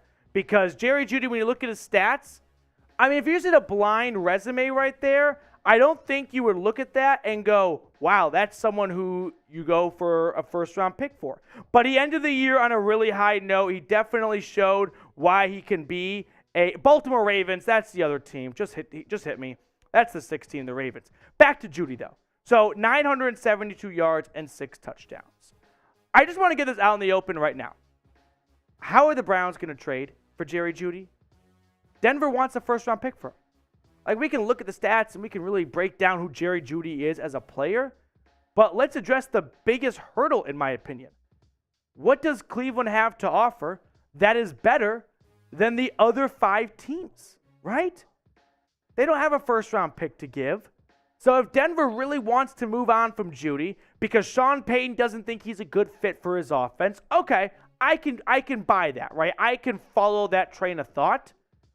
But they're not dying to trade him to Cleveland. They're dying to trade him to the best offer. And I just don't see how the Browns could put together the best offer for Jeudy. Would I like Jerry Jeudy on Cleveland? Yeah, I think he'd be a great fit for Deshaun Watson in this offense. But at the same time, how are the Browns going to pull off a deal to get Jerry Jeudy, right? I mean, if it's a second and a player, okay. If Denver really feels that player is better than a first-round pick they could get elsewhere. But it's not like it. I mean, I really struggle to see how this could get done, right? If we want to talk about a player being kicked in with the 42nd pick in the draft, really 2 come to mind. Greg Newsome, which I don't think Denver would really like to give up to give up Jerry Jeudy for. I don't think they're really getting better from that move. I know their offensive line was atrocious last year. They already signed an offensive guard, but maybe they want to add Wyatt Teller and reshuffle around a little bit. But even then, I just think they'd rather have the first-round pick. Something the Giants or the Cowboys could give them, or the Ravens or the Packers, right? So that's where I'm like, yeah, Jeudy to the Browns would be fun and all, but how are they going to get this done? But let me know, should the Browns trade for Jerry Jeudy, right? Do you think this is something Cleveland should pursue? When we just talk about Jerry Jeudy as a player, right? Ignoring what it would cost to get him. Do you think Jerry Jeudy is a good player to add to this Cleveland Browns roster? Let me know in the comment section below. And hey, while you're getting your answers down below, I want to tell you guys about today's sponsor. Today's sponsor is Athletic Greens. Now, I take AG1 by Athletic Greens literally every day. When you go to athleticgreens.com/chatsports, you're going to find out about all the great daily nutrition facts going on. Now, I started giving AG1 a shot because I hated taking pills or vitamins and wanted a supplement that actually tastes great. I take AG1 in the morning. It makes me feel ready to take on my day. It also really helps with starting the day on the right foot and getting into a healthier lifestyle. Covering my nutritional basis for the day also couldn't be easier thanks to Athletic Greens, which is why all I do is just mix 1 small scoop of AG1 with water, drink it first thing in the morning, and it's done. I also really like that it costs less than $3 a day, which if you ask me is pretty good. It's a very effective daily habit with great ingredients as well. So if a comprehensive solution is what you need from your supplement routine, then Athletic Greens is giving you a free 1-year supply of vitamin D and 5 free travel packs with your first purchase. So go to athleticgreens.com/chatsports. That's athleticgreens.com/chatsports. Check it out. The link's in the comments and the description of today's show. Here you can see some awesome benefits it comes with, like promoting gut health, supporting immunity, and boosting energy. Make sure to pay him a visit if you haven't already. Let's get back to Jerry Jeudy for a moment. So now let's talk about trading for Jerry Jeudy. If the Browns have a trade package that Denver would accept, is this a guy Cleveland should pursue, right? Is this a guy that I think would have to cost a second-round pick? To that, I would say, yeah, it is. 972 yards on a Russell Wilson and Nathaniel Hackett offense last year, probably not easy to do. He also ended the year on a very high note. I mean, the guy had a hat trick against the Chiefs when Denver almost beat Kansas City at home, if you remember that game. But Jerry Jeudy, I think, the ankle injuries early in his career, similar to Jed Wills, really hampered him and slowed him down. But now he seems to be past that. And I think Jeudy could be a very, very fun pickup. I mean, just imagine an offense with Amari Cooper, Donovan Peoples-Jones, and Jerry Jeudy. And to go along with that, Judy's contract, he's on a rookie deal. It's not very expensive. His fifth-year option will get picked up this offseason. So with that being said, he's played 3 years so far in the NFL, 2020, 2021, and this past season, 2022. So you get him for 2 more years on his rookie deal. If we're thinking forward here, I don't think Amari Cooper is going to be on this team when Jerry Jeudy would be ready to cash in for a big contract in the offseason. So I don't think you'd have to worry about how you're going to pay all these guys. Well, at that point, Cooper would probably be out from Cleveland. So then you could roll with Jeudy and Donovan Peoples-Jones. I'm kind of living in Candyland right now because as I give that great sales pitch, I go back to where I started. How are the Browns going to get a deal done? Now, if you want to subscribe, please go ahead and do so. We're trying to reach our next milestone here at the channel, 18,000 subs. So hit that sub button before you get on out of here because we're going to get you guys the latest Browns news and rumors all season long. Some other free agent targets, if they don't get Jerry Jeudy, some consolation prizes, and maybe by the time you're watching this, someone's already been signed. I love Mecole Hardman. He might have to get a restraining order for me because I have been obsessed with the idea of signing Hardman for this offense for quite some time now. There's Adam Thielen, who would be a really good red zone target. My only hiccup with that is, do the Browns need a ton of help in the red zone? I don't know. You just gave David Njoku a ton of money. He's a good red zone target. I think Donovan Peoples-Jones and Amari Cooper are good red zone targets, right? They're not like Julio Jones, Allen Robinson type receivers. But Thielen, last year, 6 touchdowns. We know how good he can be. Yeah, if he comes over for a year and just play a couple snaps inside the 20, I'm not going to pitch a fit against that. Paris Campbell was one to keep an eye on. He was really bad to start his career, but last year with the Colts, when they were really bad on offense, he flourished. 623 yards and 3 touchdowns, so that could be a name to keep an eye on for sure. Those are some other wide receiver targets. That's going to do it for us on this segment of the Browns Report. At the end, in conclusion, would I like Jerry Jeudy in Cleveland? Yes. Do I see a way they get a trade done? Unfortunately, no. But who knows? It's the NFL. Crazy shit happens. All right, do me a favor. Grade the Browns free agency so far. Let me know. 4 signings. What grade would you give it? A, B, C, D, or F? I'm going to give it a B-. I think that's fair, right? Who did? The Browns did? Oh, let's go. Oh, there it is. Oh, hell yeah. The Browns just signed Juan Thornhill. Oh, yeah. Let's go. Move that grade up. Move the grade up. Move it up. Juan Thornhill's a Cleveland Brown. 2 years, 3-year, $21 million. What did I say? Whoa. What did I say? I'd be fine with signing a safety for less than $10 million. There it is. Yeah. There it is, baby. Juan Thornhill. Let's go. Let's go. That's what I'm talking about. Okay, I'm going to update the thumbnail real quick. Can you get some graphics over, Rolly? Okay, here we go. Juan Thornhill. That's what I'm talking about. Bingo bongo, baby. Oh, that yes. That didn't come. Oh, Brett's updating titles. So. Okay, I'm going to get a thumbnail. That's good. Let's go. Big Give me time your. moves. Here we go. Grade the signing right now. A, B, C, D, or F in the chat. Grade the Juan Thornhill signing. Let's go. That's a safety right there on a good deal. Bingo. I like that pickup a lot. Not an overpay. Not too expensive. $7 million a season. We can definitely manage that. I like this move a lot for Cleveland. This is a good signing, I think. I think this is a great pickup for the Browns. Wow, let's go. Bingo. Yes. Just as we finished doing a video. Talk about timing. Yeah. Talk about a wasted effort right there, Jerry Jeudy. I don't know. I will save it for later. I can still go out in the morning. Yeah, you're right. Rolly's a smart guy. That's why I get paid the big bucks here at Chat Sports. Yeah. Okay, here we go. Juan Thornhill signing. Updating the thumbnail. That's what I'm talking about. Let's go. A, B, C, D, or F for the grade. I'm going to give it an A. You know why? Because I want to boost morale a little bit. Let's boost morale, baby. yeah. Let's go. Okay.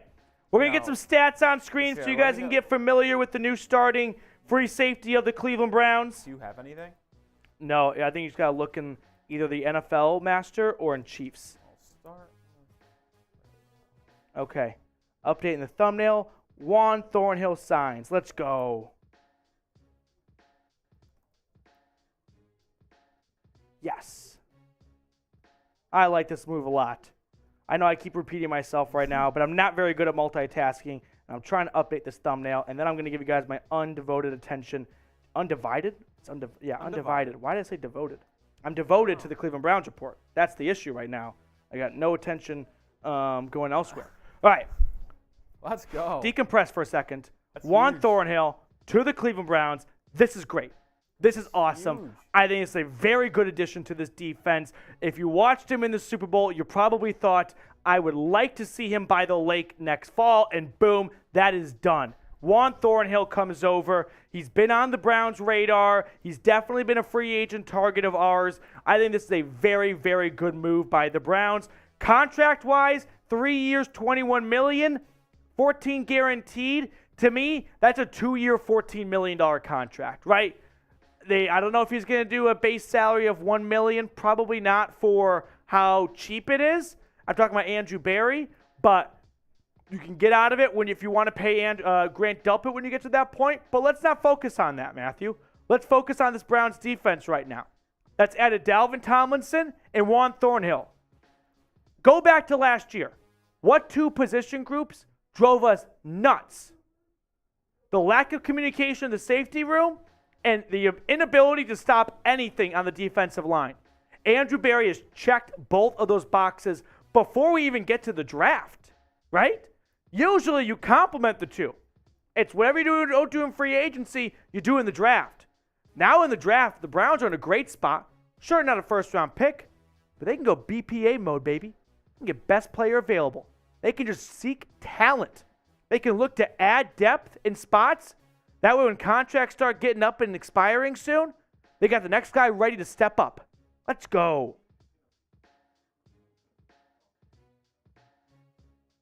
Grant Delpit. Yeah. Okay, here we go. We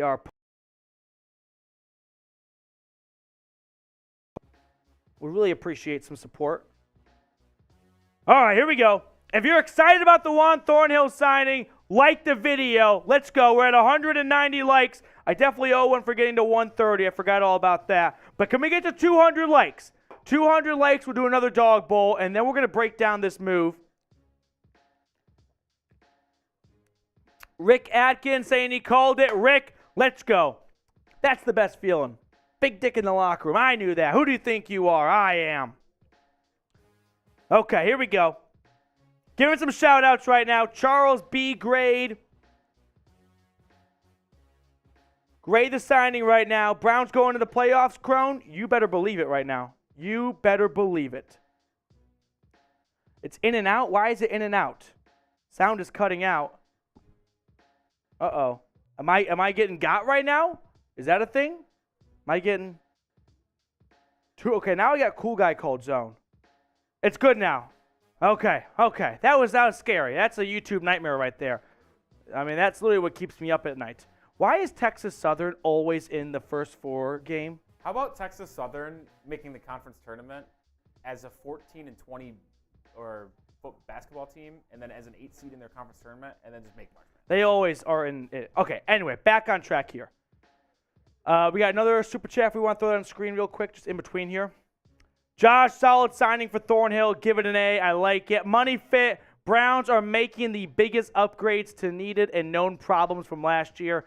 Problem positions covered. Defensive tackle, safety. Now let's get D-Hop.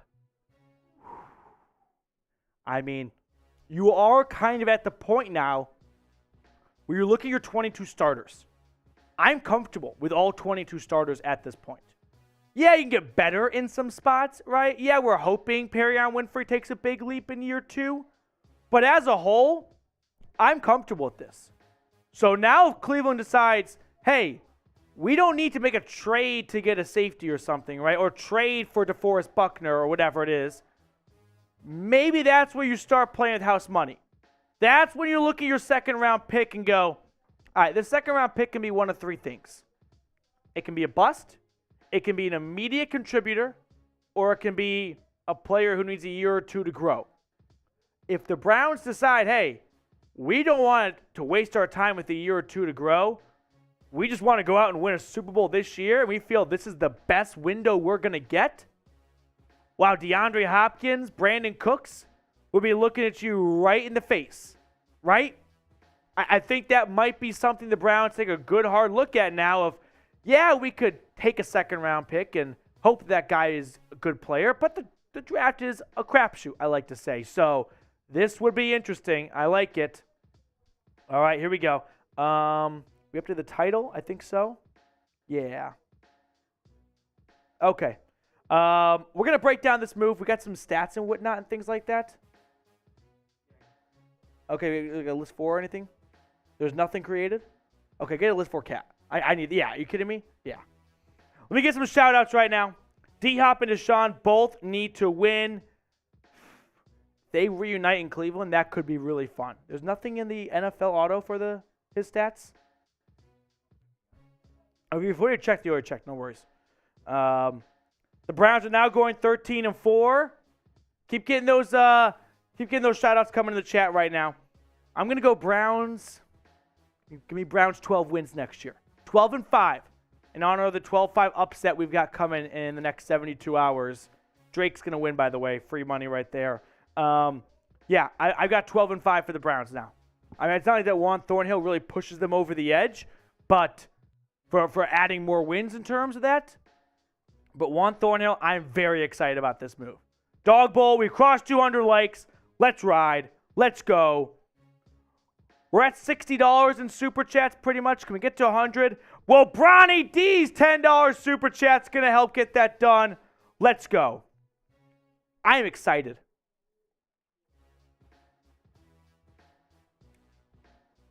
I'm really letting this, resonate for a moment because I'm very, very curious to see if the Browns go out and make a trade now. Because if they didn't sign Juan Thornhill, they really might look at that second-round pick as using it on a starting safety. But now, I don't think you're drafting anyone in round 2 who's going to start. So then they look at that second-round pick and go, can we use that to get a better receiver? Right? Maybe that's how they're going to value the second-round pick all of a sudden. I'm just saying, I think so. I think that could have some legs to it. Bronny D, we're going for next this year. Love Thornhill. Let's get that receiver and head to the draft. All aboard! I like it, Bronny D. I like it. I like it. I used to be opposed to trading a second-rounder for Brandin Cooks or DeAndre Hopkins to a degree because I didn't think they'd actually fit what the Browns really need in the offensive huddle. But F it. It's DeAndre Hopkins, guys. Come on. Tell me that would not be exciting to get a notification breaking the Browns have traded for DeAndre Hopkins. That would just be so fun to watch. I'm in on it. I changed my mind. I'm in on it. Thank you, Juan Thornhill. Tim Green, Brown Tiger's here. Brown Tiger, that's when you know the party gets started. Can we throw Tim Green's on? Or yeah, just really quickly, and then we'll get into this bad boy. Tim Green with a $5 super chat, and then we're going to jump into a cut breaking down this move. But Tim Green, thank you so much for the super chat. Jim Schwartz has some good talent to work with now. If we can get Jakeem Grant healthy for our special teams, we are in playoffs in 2023. Go Browns. Here we go, Brownies. Here we go. Woof, woof. All right, let's break down this Juan Thornhill signing. I'm pumped. And I'm going to tell you why right now.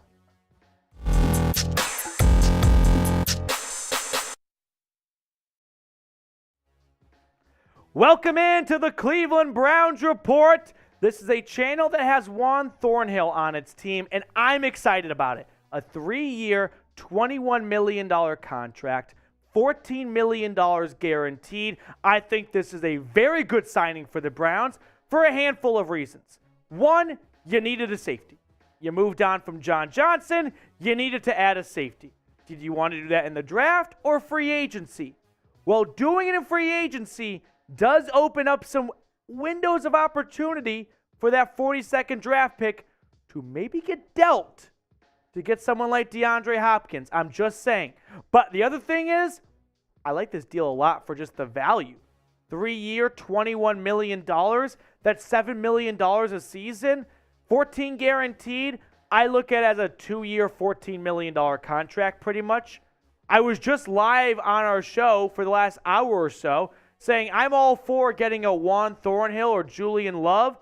I just don't want to pay over $10 million for a safety because it looks like if the Browns didn't want to pay Jesse Bates $16 million, some other guys like C.J. Gardner-Johnson might cost kind of close to this. But Juan Thornhill, if you watched him in the playoffs last year, especially in the Super Bowl, he is one of the better up-and-coming safeties coming out of UVA. Last season for Kansas City, 71 tackles, 3 interceptions, 9 pass breakups.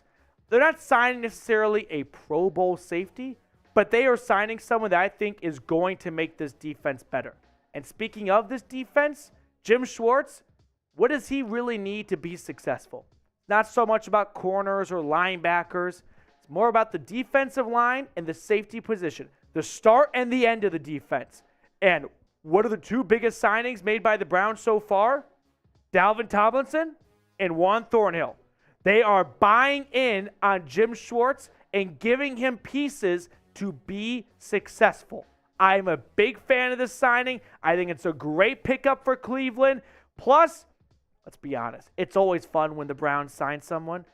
You'd rather your team do something than nothing, even if it is maybe not a great move here. But I love this Juan Thornhill deal. I'm looking at it looking on Twitter right now to see what else people are saying here. But this is great.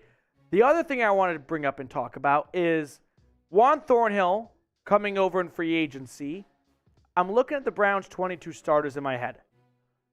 Are you going to find someone at pick 42 who's going to start?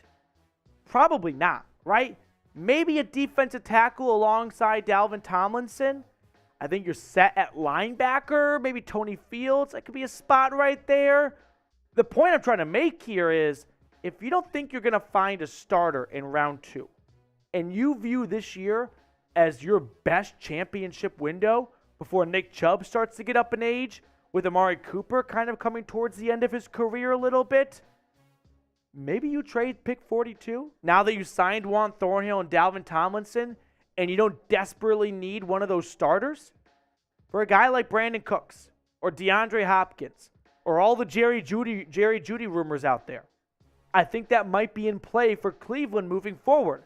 But get your red pen out. Let's talk Juan Thornhill a little bit more. Grade the signing. A, B, C, D, or F. I'm going to give it a B+.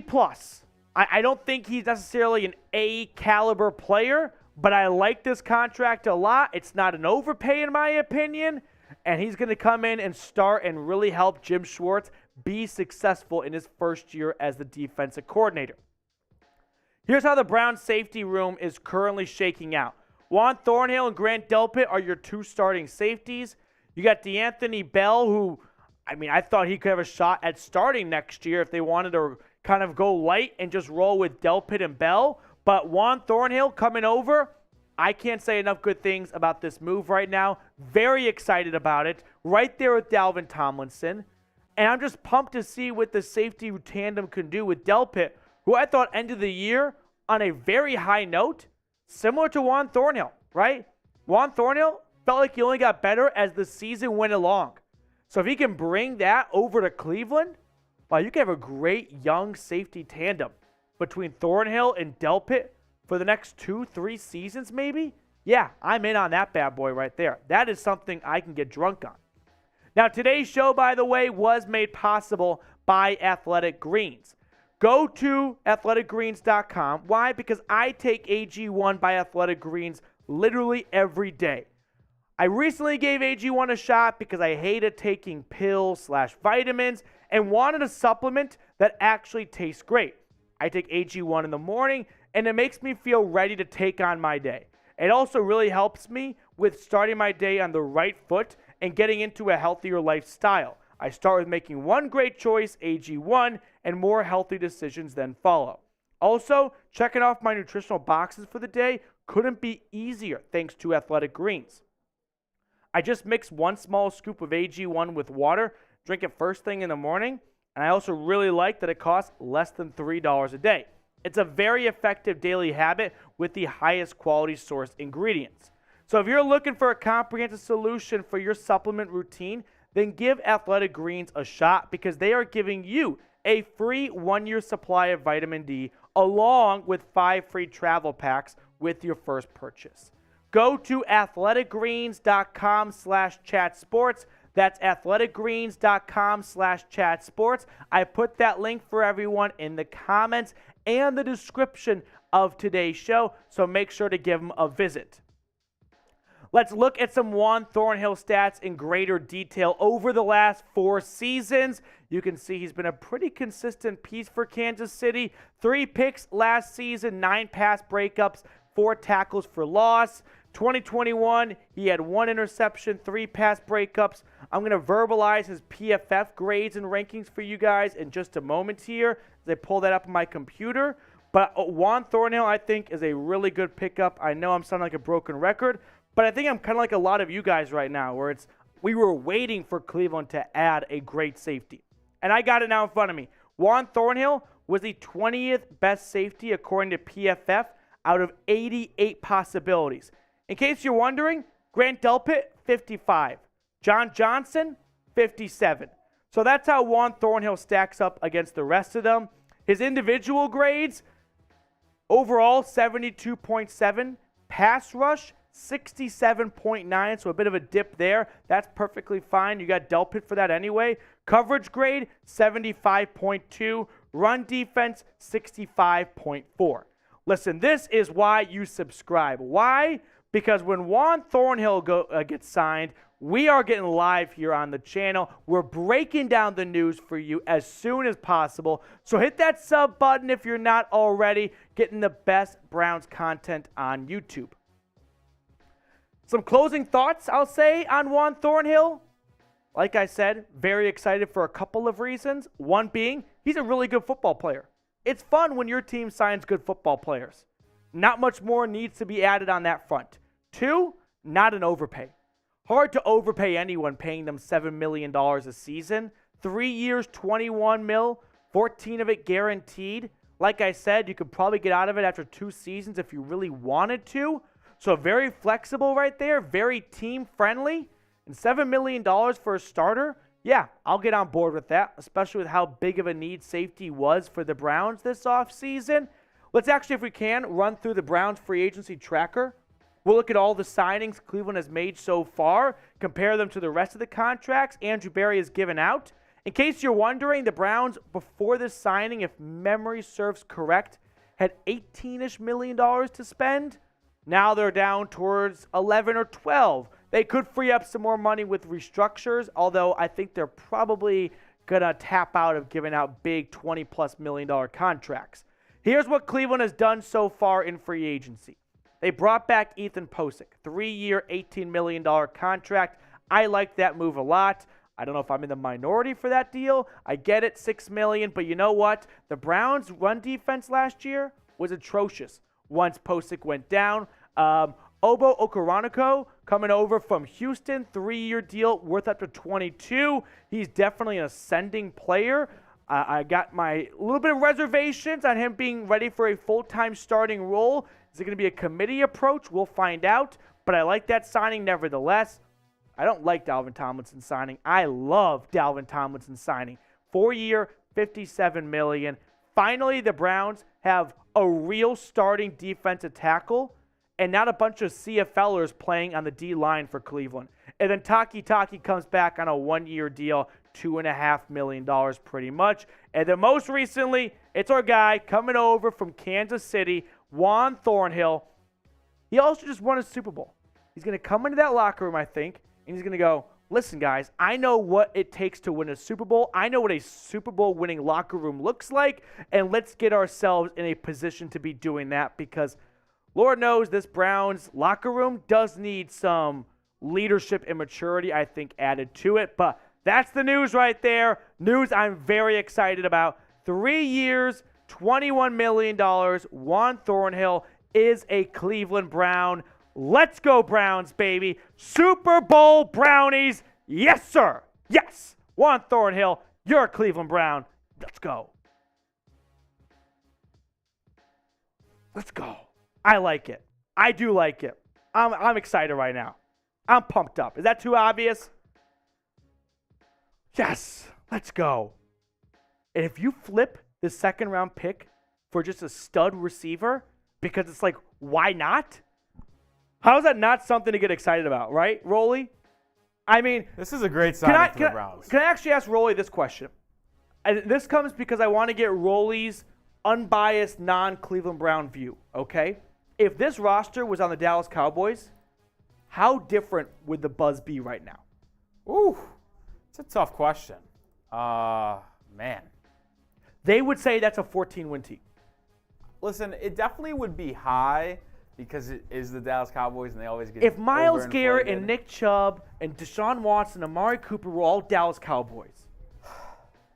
Yeah. I know I'm right. I think so. Let's fucking go. Yes.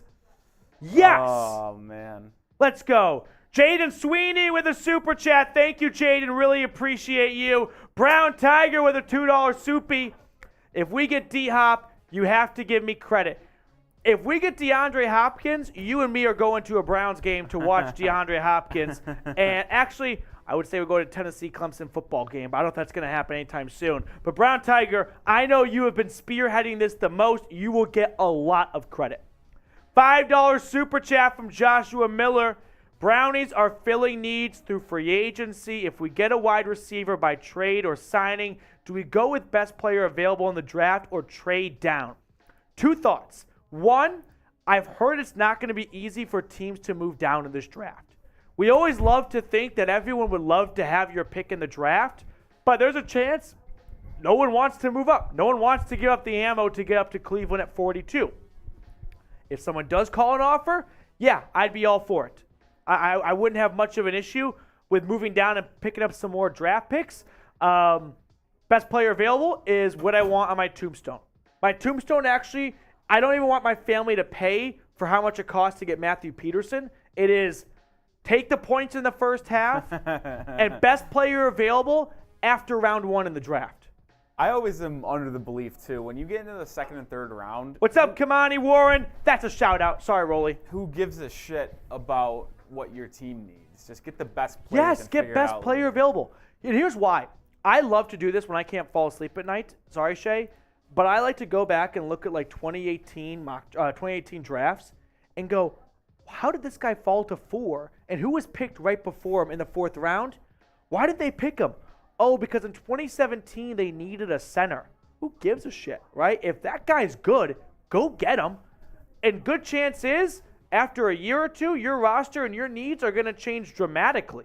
I am all about best player available. Josh, thank you so much for the super chat. Really appreciate you always supporting us here.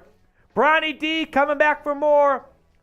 Oh, we got an emoji going on. He's loving it. And He's then loving he got it. this one in. Going to any game this year, I would love to. Honestly, the thing is here at Chat Sports, a big part of our job is doing watch parties on Sundays. So I don't think the boss would ever green light me to go to a game. But if I can figure out a way to make it happen, I'll be pestering them beyond belief to go to a Browns game this year. Bronny D, if I do go, I'm hitting you up. Scott A, what's up?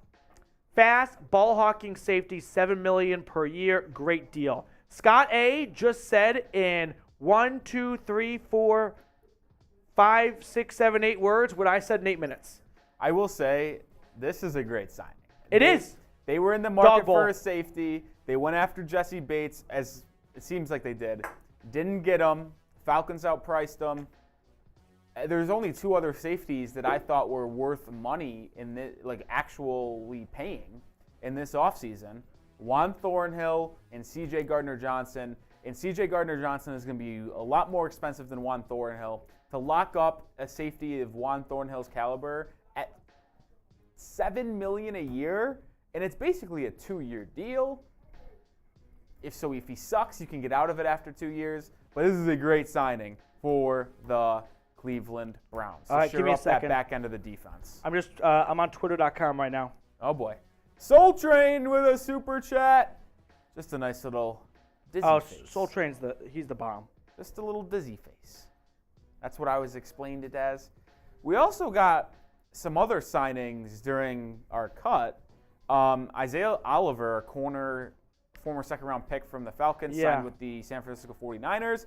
And then Jamal Williams, running back for the Lions, cashes in on his great 2022 season and signs with the New Orleans Saints to create a dual-head threat of Kamara and Williams, assuming Kamara isn't suspended for a decent amount of time. Sorry, who did the Saints add? Jamal Williams. Really? Running back, 3-year deal. Okay, that's a good deal for them. 3-year deal, $12 million, $8 guaranteed. You guys know if you watch the show, I am a big trivia junkie, and he is going to be great trivia of what Detroit Lions running back had 1,000 yards and 17 touchdowns in 2022. And it's like, DeAndre Swift, like, no. It's Jamal Williams. What was his speech? If you want to be like a puppy and piss on the porch. Something like that. If you want to piss like a puppy, stay on the porch while the big dogs eat. That was a great moment in Hard Knocks history. Soul Train, thank you for the super chat. Bronny D, let's do it. Super fans, Florida? For life? For life. I think for life. Yeah. Or super fans in Florida. I think Florida is a great state. Oh, I mean, Florida's awesome. State. Yeah. You get good weather. Great weather. The only thing you really have to contend with are some deadly snakes. Yeah, I don't do snakes. I hate snakes too. Yeah. All snakes are deadly, by the way. We have. Yeah, when the biggest lie in America is when people in the north say, it's just a garden snake. Don't worry about it. What are you talking about? Okay, that's actually a great point. We're going to talk about snakes for 5 seconds here because anyone that says, like, oh, that snake doesn't hurt you, fine. Go stand next to it. And then have it bite you. Yeah, sure, it might not give you venom. It's still going to. I hate snakes. It's going to still freaking hurt. Oh, we're not doing that. We got too many of these coming up here. All right, let's break down the signing. Let's get the chat going a little bit. Grade the signing. Grade the Juan Thornhill signing. A, B, C, D, or F. Let me know. Spam the chat right now. We got 425 people watching. Light it up right now. Let me know what's our take on this, how we feel about it. I'm giving it an A.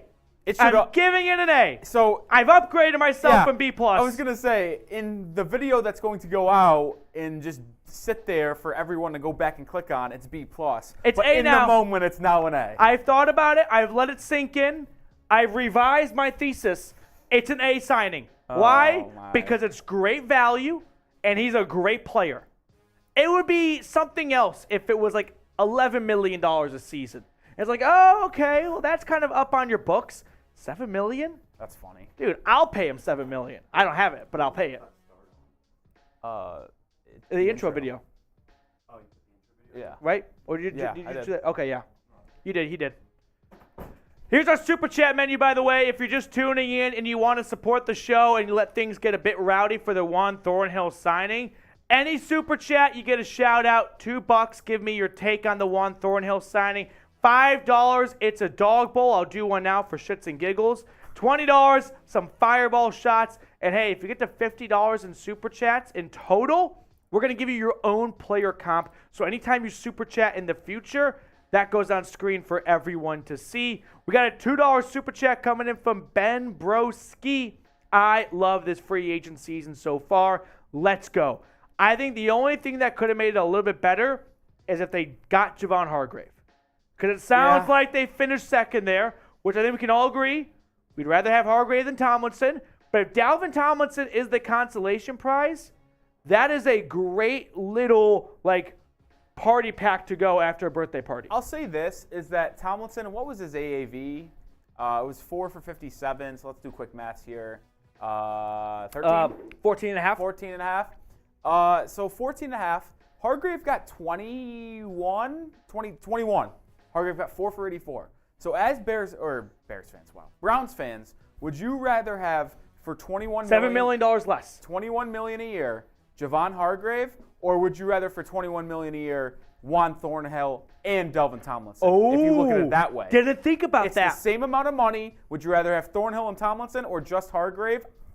Hot take here? I'd go with the 2-for-1 special. I think you might have actually convinced me there. Because I think you got a point. If they get Javon Hargrave, I don't know if they're getting Juan Thornhill. And maybe they're going to the draft for pick 42. So let me actually add on to this now. You get Javon Hargrave, you don't get Juan Thornhill, And now you got to use that 42nd pick to draft a safety. Now you can flip this 42nd pick for DeAndre Hopkins. Listen, the domino That would effect be of not fucking getting Javon awesome. Hargrave might end up being better. So if you were salty about not getting Hargrave, I got it at the time. But if you let Andrew Berry cook, let's see what he does with this offseason in the draft with that pick, it might have been for the better. It's a hot take, but I'm going to say it. I'm excited. Levi! We got Mecole Levi Hardman. Mayfield. Mecole Hardman or Paris Campbell? Mecole Hardman. Yeah. Now here's what actually, but I'll add this though.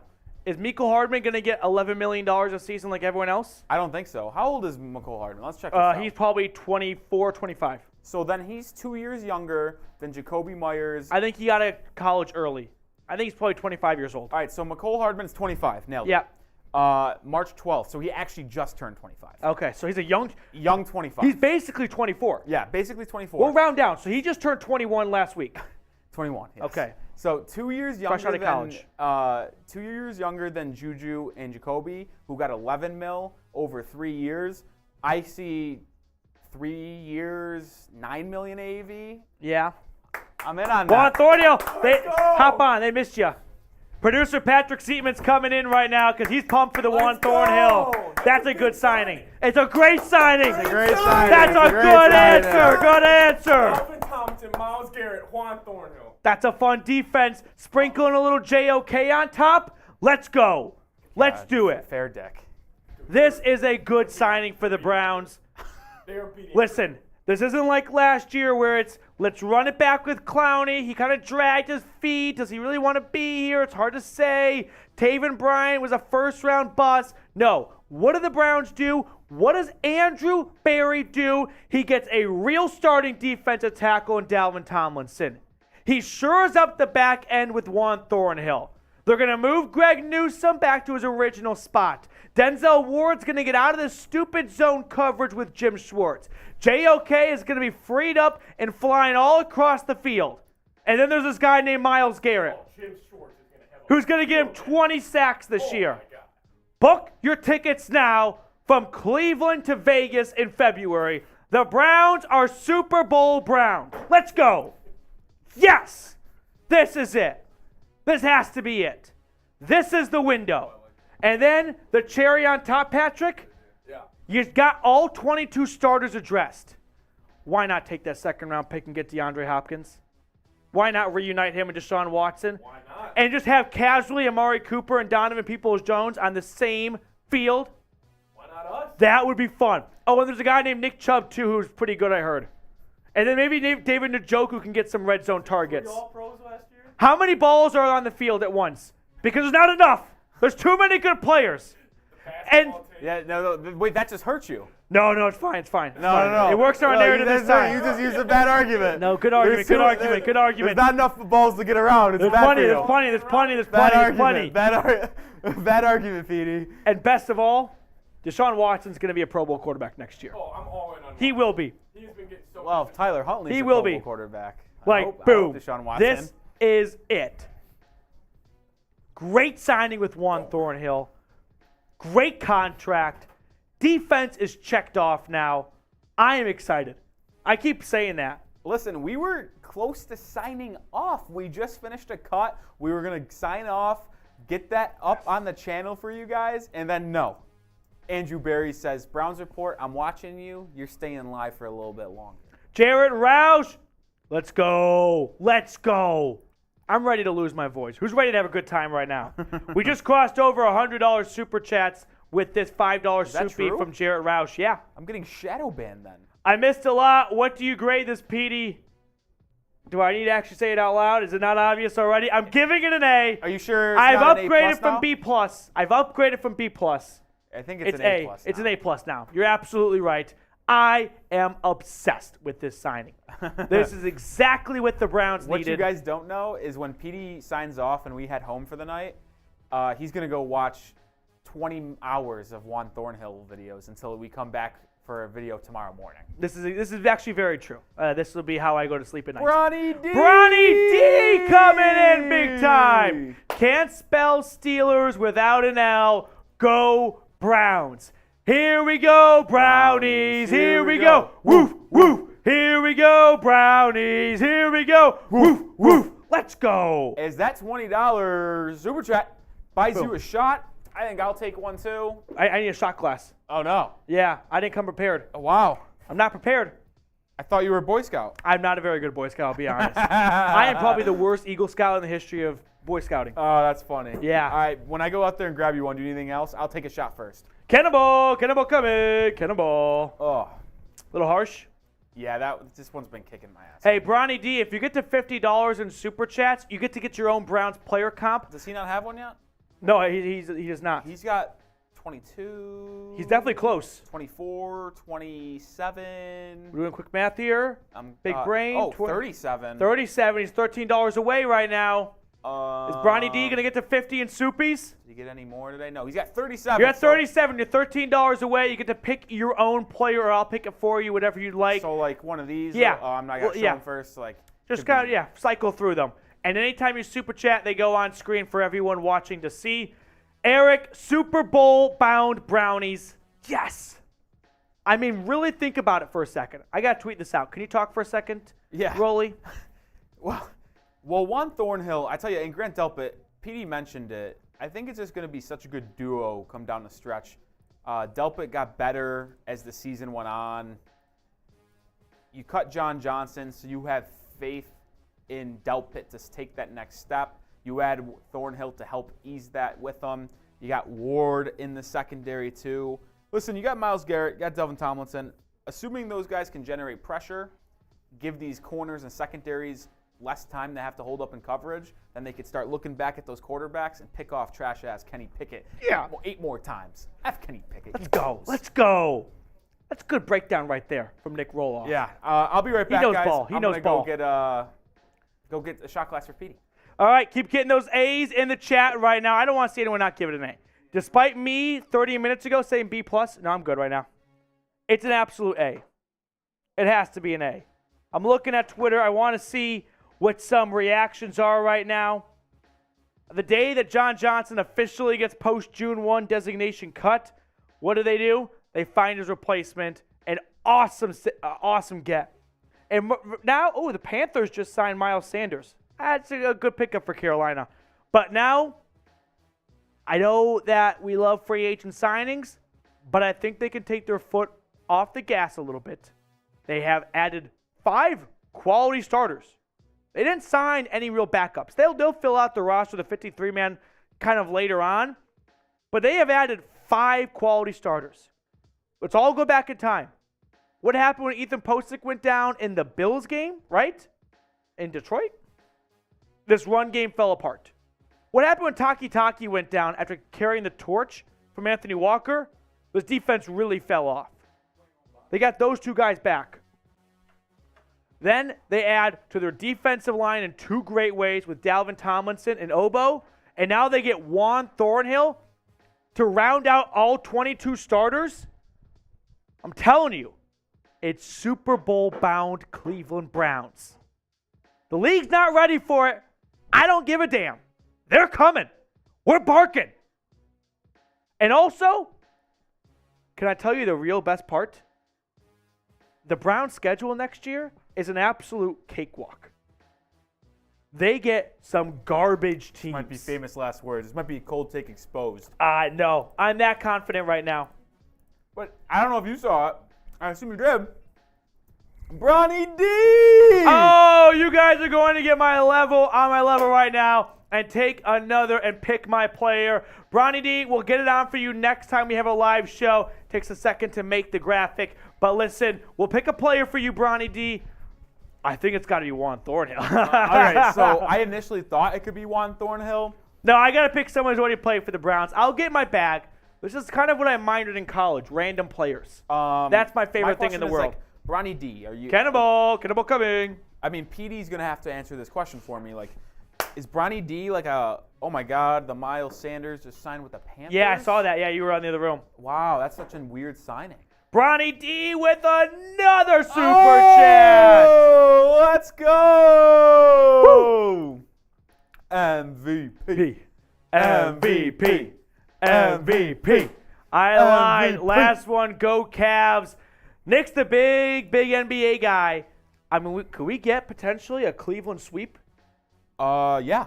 They are the 4 seed currently. If the playoffs start tomorrow, they'd be playing the New York Knickerbockers, who They're frauds. Are they not? Well, they are the frauds of the NBA. with Jalen. They do. I'm gonna We say have a this. huge Knicks guy in the office. We got to whisper a little bit. So Marshall can't hear me here. The Knicks might be the Vikings of the NFL. I'm gonna just say that now. I like it. They're I like it. overachieving in the regular season. Cavs. I hope. Honestly, Thibodeau's I like not the Cavs. built for the postseason. D-Mitch, let's ride. Yep. Let's go, though. This is awesome. This is exactly I'm what trying the to think Browns of, needed right now. Okay, so I was gonna ask you this. Bronny D, what type of player is he? Before we even name a player, Bronny D, what's his I play think- style? I'm going to keep thinking on this one because I don't want to rush it. It needs to come to you. You can't force it. I want to throw up a real quick. Can we throw up Juan Thornhill's stats the last 4 seasons? Okay. Get some new people tuning in right now just to familiarize yourself with what to expect out of Juan Thornhill and what he's done the last 4 years for the Chiefs. I'll kind of rattle off some little facts and stats and get everyone caught up to speed on Juan Thornhill. I'll let the stats speak for themselves. But we're talking about a 27-year-old safety, second-round pick out of Virginia for the Chiefs back in 2019. So you can kind of view it as their Grant Delpit in a way, sort of, right? So kind of. Anywho, 2-time Super Bowl champ. Yep, easy to do when you're on the Chiefs. Career tackles, FYI. Career stats, rather. 234 tackles, 8 interceptions, a touchdown, and a sack. So 8 picks in his NFL career through 5 seasons so far, 4 seasons. That's all 4 years from actually. Yeah, that's his entire career. So one thing that I haven't mentioned, do you notice anything, Nick, from the stat sheets right now that jumps out to you? It's my favorite type of stat, honestly. Oh, I was curious to see what you meant here. And before we go back to showing us on screen, I was show some more. What do you think PD's talking about? What is my favorite stat I'm looking at right now on the screen? I think I finally got it, and I'll tell you when I come back on screen right now. It's that he's played 16 games or Yep. more every season. Availability. Availability is the best ability. It sucks when you sign a guy in free agency and the first thing out of everyone's mouth is he's great when he's healthy. There's not much concerns with Juan Yeah. Thornhill. He is available. You know that, right? Unlike Jadeveon Clowney, which was, did anyone expect him to play 17 games last year? No. Now I'm going to knock on wood, but we're talking about someone who has always been available. I love this signing. I'm going to keep saying it.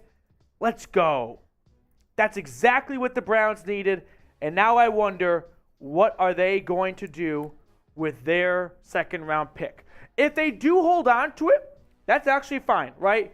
Let's actually go down the path of the Browns now with Juan Thornhill coming aboard. They might trade the second-round pick for a receiver and really push this roster over the edge.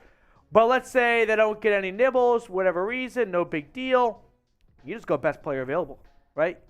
Whether that's offensive line, if you wanted to replace potentially Jed Wills or Jack Conklin in the future, or even like Wyatt Teller, or if it's something on the defensive line, right? If you're thinking past Dalvin Tomlinson, well, not past him, but adding to that room because it could use some more TLC for a rotation. Linebackers might not be a glaring need at the moment, but hey, if you're like, how reliable is Tony Fields and Jacob Phillips and Takitaki off an ACL tear? Let's add some extra depth there. I think cornerback's probably the only spot you're good at. But heck, if you find someone who's an actual slot corner, now you've really completed this roster. Safety, I think you're probably good at for right now. Wide receiver, make my way over to the offensive side more. There's a speed demon. If you can get Josh Downs from UNC, Woo! That's my guy. I mean, if you really think like, hey, yeah, we could get Brandin Cooks or D-Hop, but we think this guy is going to be one of those type of receivers, a top receiver in the NFL, and you can get him for a rookie contract for 4 more seasons, yeah, that could be tempting as well. But I think either way the Browns play this, they are in a very good spot for 2023. I can't wait. This is awesome. This is it. If you're excited about the signing, hit the thumbs up button. We're at 282 likes. We're going to do a dog bowl for reaching 300 likes. Let's get to 300 likes. Or get Jalen Hyatt from my Tennessee Volunteers. Definitely not opposed. Maybe Jalen Hyatt is on the same wavelength of Jalen Carter. Tank his pro day, so he falls to 42. That's what Jalen Carter was doing today. I feel like Hyatt, there is a small chance, but a chance, like that he's there at 42. Dude, the receiver class this year, no Actually, one's actually pegged it as to who's number Honestly, 1 or who's number 5 in it. The more I think about it, the more I think that Jalen Hyatt will be there, because I have not heard a lot of buzz of him stock going up, and he was already mid to early second round, I suppose. So if his stock's not going up and it stays around that range, they'll be able to take him. Yeah. But Downs would be the superior move. Or even, just imagine this now. I know you're going to say D-Hop, but. What if you trade down? Ooh. Right? If you're like, screw it. For what, though? Let's go get the guy we think can really be an impact player year 1. I mean, there's also this, too. I'll kind of reel myself in a bit.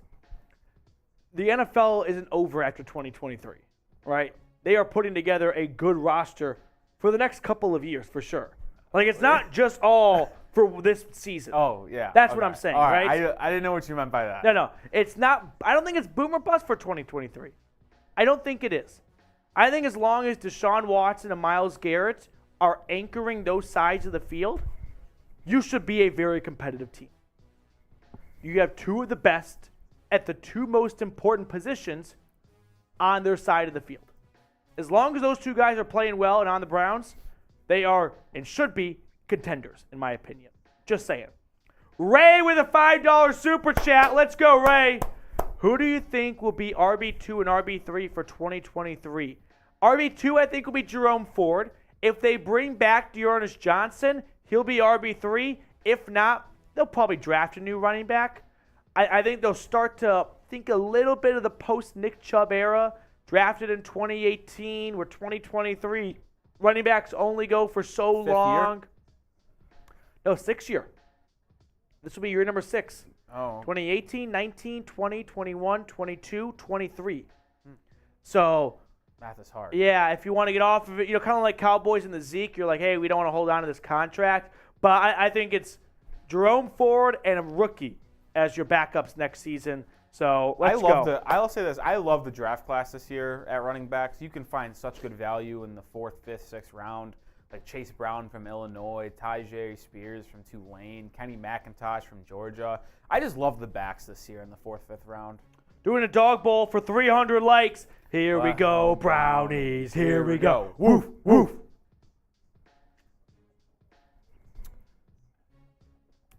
All right, Rolly, we have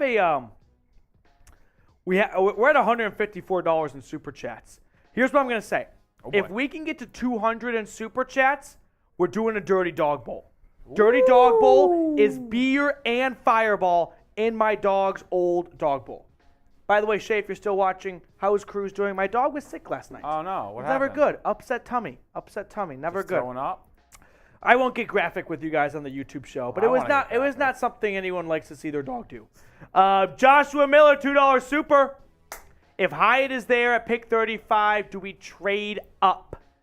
To go from 42 to 35, that would be a pick swap and probably kick them a 4th.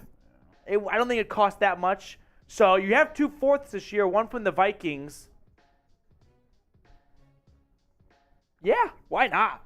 Why not? Tell me a good reason why not. If you think he's proven talent, well, not proven talent, but if you think that lottery ticket has a higher hit rate, go get your guy for a 4th round pick. I just feel like there's going to be Hyatt or Downs is going to be there at 42. One of them is. Maybe. Dude, it's only 11 or 10 picks Yeah. in the 2nd round before you guys, because they're both not going in the 1st. So the only thing that hasn't one of them are going to be there, man. the only thing that hasn't been addressed by the Browns this offseason is wide receiver. Do they want to do that in one of 3 modes? Free agency, draft, or trade?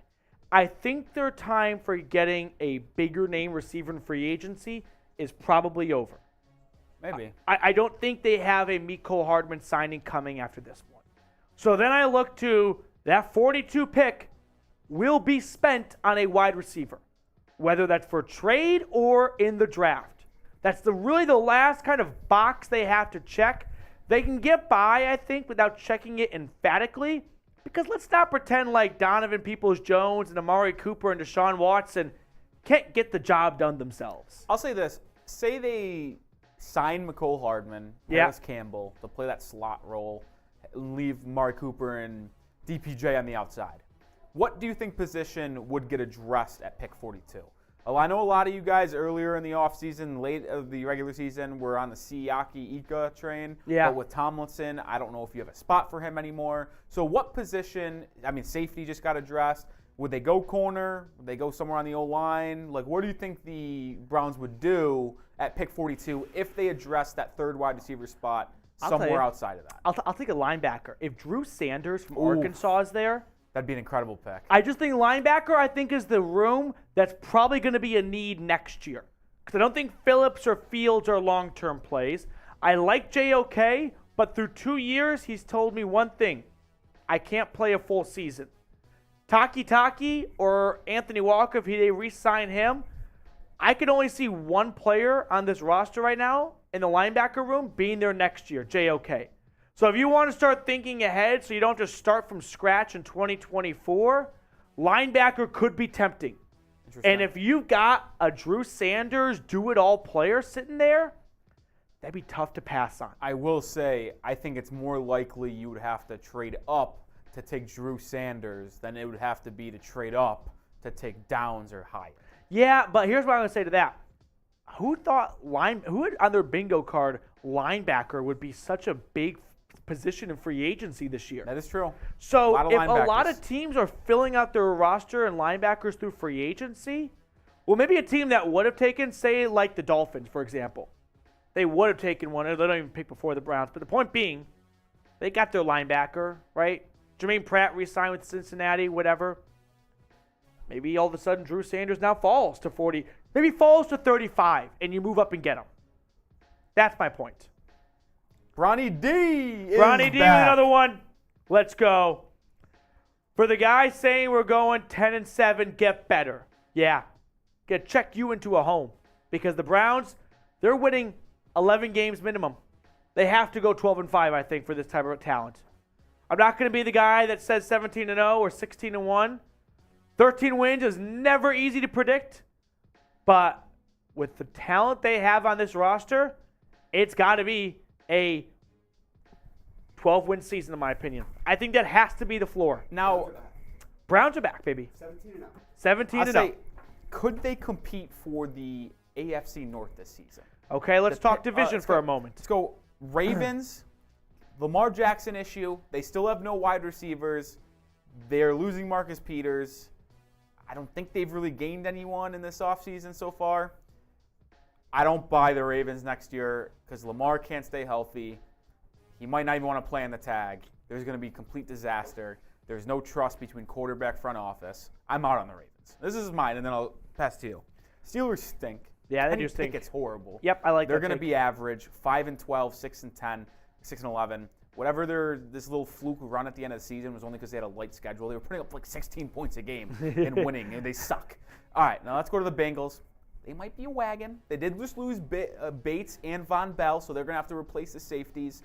So I think the Browns will be at that 1-2 fighting range with the Bengals this season. Who's going to edge it out for the AFC North? I don't know. This roster is getting better, and if Deshaun Watson takes that bounce-back step, gets back to Houston Deshaun, could be dangerous. Okay, so the Lamar, let's remove the Steelers from the conversation. I really have no faith or confidence in them whatsoever. So, pushing Pittsburgh aside, which is never easy to actually say out loud, but it really does feel like this could be a time to actually mean that. Hard to say anything definitive about the Ravens without knowing the Lamar situation. But let me ask you this. Remove the quarterbacks, Lamar and Watson. Which roster would Ravens fans rather have? Baltimore or Cleveland? They're going to pick Cleveland. Yeah, Right. So better running back, Better running back, better better wide receivers. Yeah, they got better linebackers there. I think they might have a better D line, but Better that's D it. line. But Garrett's great. Yeah, I guess with Tomlinson it might get closer. They Yeah. can just cut Campbell too. So So with that being said, now it's really, in my opinion, Cleveland versus Cincinnati. Need I remind you whose number do the Browns have? The Bengals. Do they have their number? Oh, yeah. Yes, Cincinnati won the last time, but that was the first time they ever beat Kevin Stefanski. The Browns have dominated this rivalry the last, small sample size, but true, 4 seasons. So, Interesting. I'm just saying, this could be something here. I like it. I like it. I love it. I love it. All right, we're going to throw the shot clock up. It's in one of the weigh-ins here. All right, I got it. Wait, shot clock for what? Here, go to the weigh-ins. It'll be towards the bottom. I can throw on a clock, Oh, okay. like a real clock. We'll do it for a minute. Okay. Oh, 90 seconds. 90 seconds. What time Let me get some is it? shout-outs right now. Team Magma. Petey, stop being mean to me. I'm not being mean. Steve, Petey, you feeling those Miller Lights tonight, Bubba? Yeah, I sure am.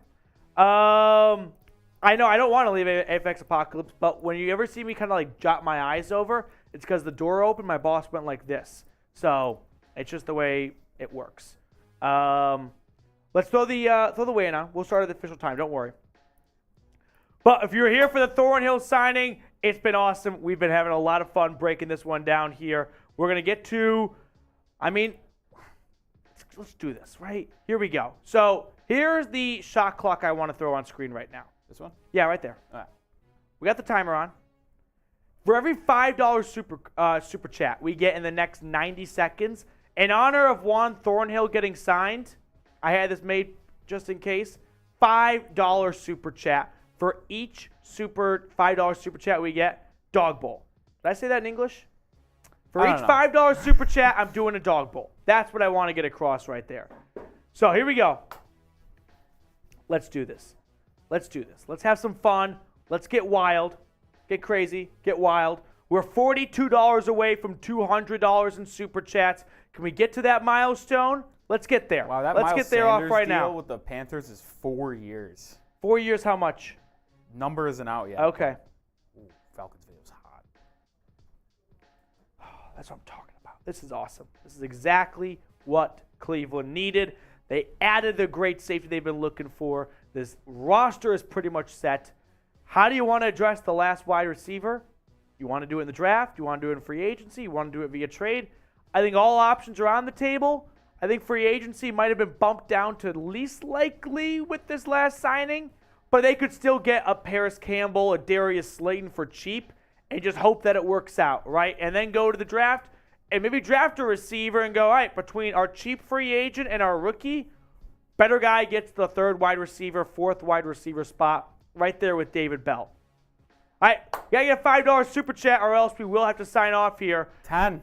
10 9, seconds. Can we get someone to beat the buzzer? 7, Who wants to be the MVP? 6, There's always a 5, YouTube delay, 4, so we'll give some time 3, afterwards. 2. Cool guy called 1. Stone's calling on someone. All right, if we don't get one in like 30 seconds, because I know YouTube always has a little delay for the super chat. There it is. There we go. Levi Mayfield. Let's go.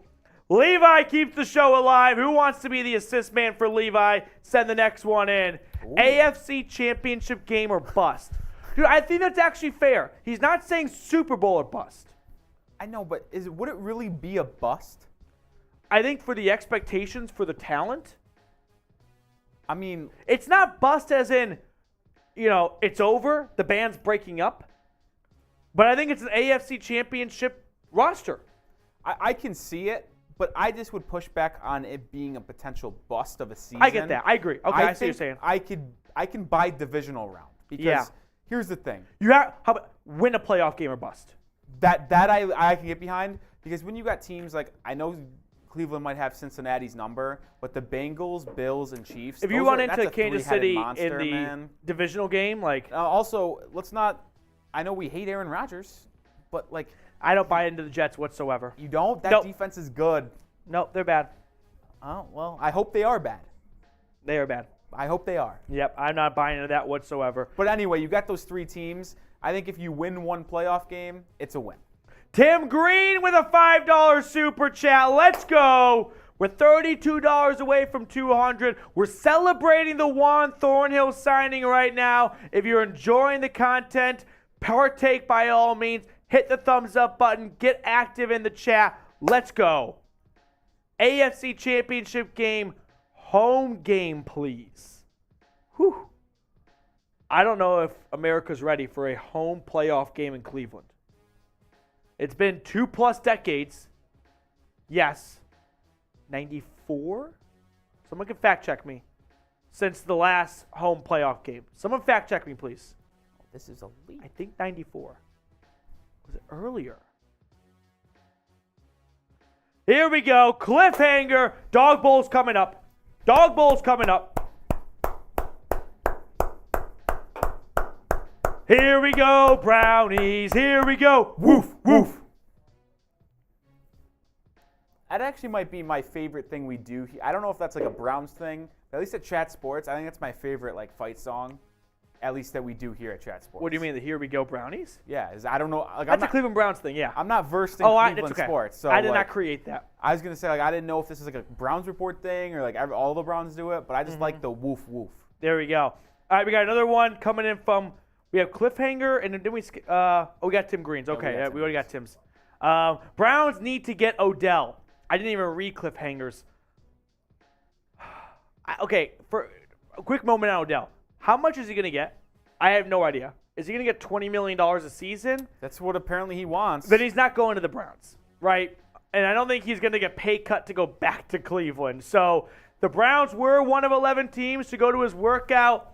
Hey, it would be really fun if they got Odell Beckham Jr.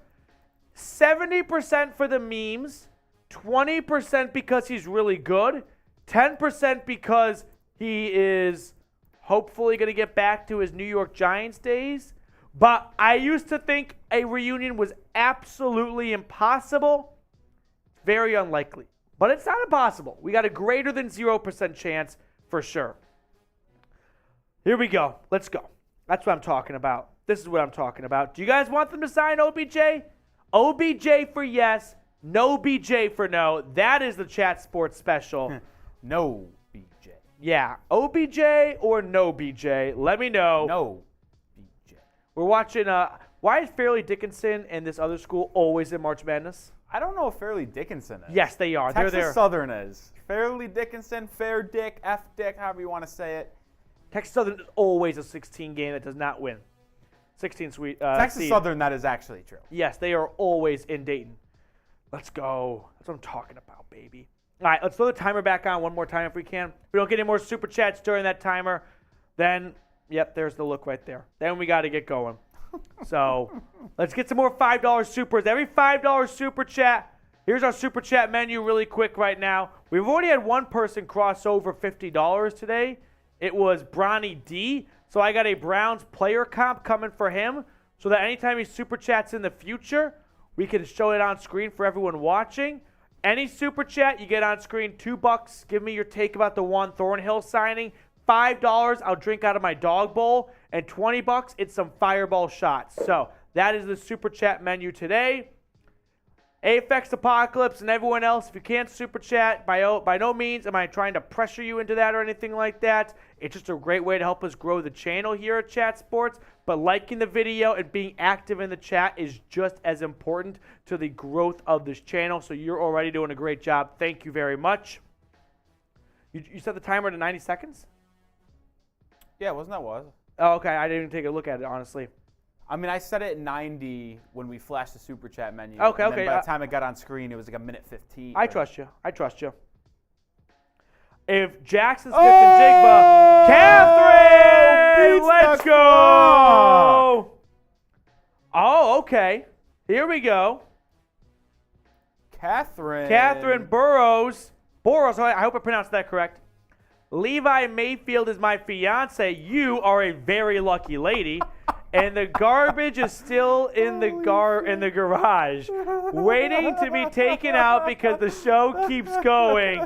Someone please tell this man we can't miss garbage. This is the greatest super chat I think I've ever seen. History. This is incredible. I mean, for this one, he is too busy watching the Browns report. He's not taking out this is garbage. this is like, is he watching porn? No. It's the Browns report. Oh, my God. Who did they sign? It's not even Thursday. Let's go. Catherine, this dog bowl is for you. Who? They tried to get who, but then they got who?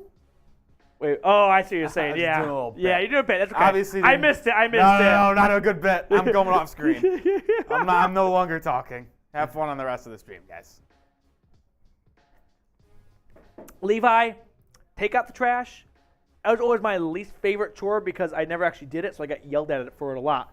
But now we have a stupid trash valet in our apartment. I don't know if you have that deal, if you guys live. You pay for it. It's not even an option, and I always forget to put it out the 1 hour they come a week. So then I end up just taking my trash out myself, but I pay someone to come get it, which I never end up doing. Ray with a $20 super chat to push us over the edge. Did someone say fireball? $200. That's fireball and a dirty dog bowl. That's a lot of cannonballs. Let's go.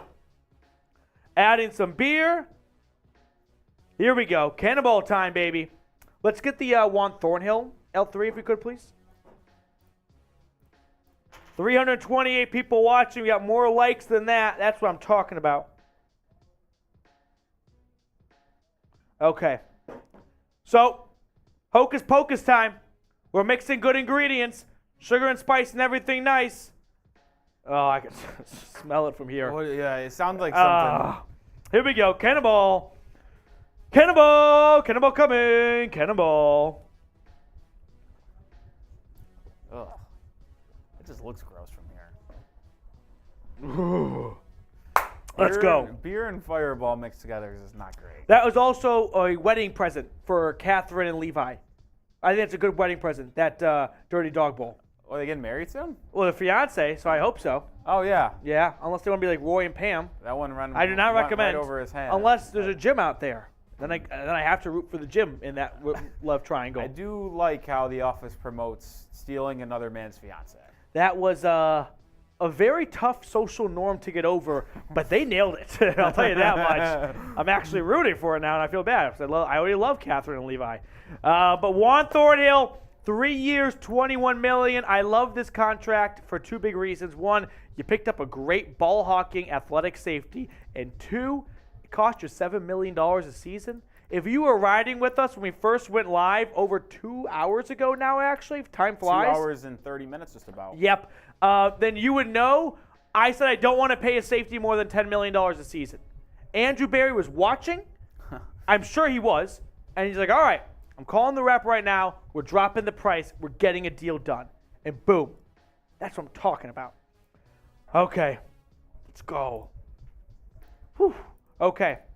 I think we're going to sign off. I know it's getting a little late here. I don't want to keep producer Nick Roloff forever. This has been awesome. This has been great. This has been electric. Thank you guys for tuning in for our Juan Thornhill signing palooza. This is what I'm talking about right now. Appreciate everyone for tuning in. Let's go Browns. Super Bowl brownies. I'm going to see you guys bright and early tomorrow with a big smile on my face. Oh, we got a super chat from Levi. We got to get that on screen first. Levi, not going to leave without you. Heather, thank you so much. Garbage has been taken out, guys. A cheers to Levi. That's funny. Hey, Levi. Never mind. I was going to ask a question. I'll ask it anyway. Levi, Catherine, if you ever have a kid, are you going to, if it's a boy, name him Baker? Or Juan? No, Baker. I think Juan would make sense for today. Well, Baker Mayfield. Oh, I didn't even think of the last name. Dude, that'd Another be tough. joke right over Petey's Yeah, head. I'm not on a good one today. I know. That was on me. I missed that one. I thought you were saying because they were Browns fans. I was like, I don't think that applies to all of Cleveland. Every time Levi Mayfield super chats, I'm like, Baker? Is that you? Maybe a little bit? And you're like still holding on to your Cleveland fandom or something. Here we go. All right, we'll sign off now. This was awesome. Juan Thornhill is a Cleveland Brown, and the Browns are Super Bowl bound.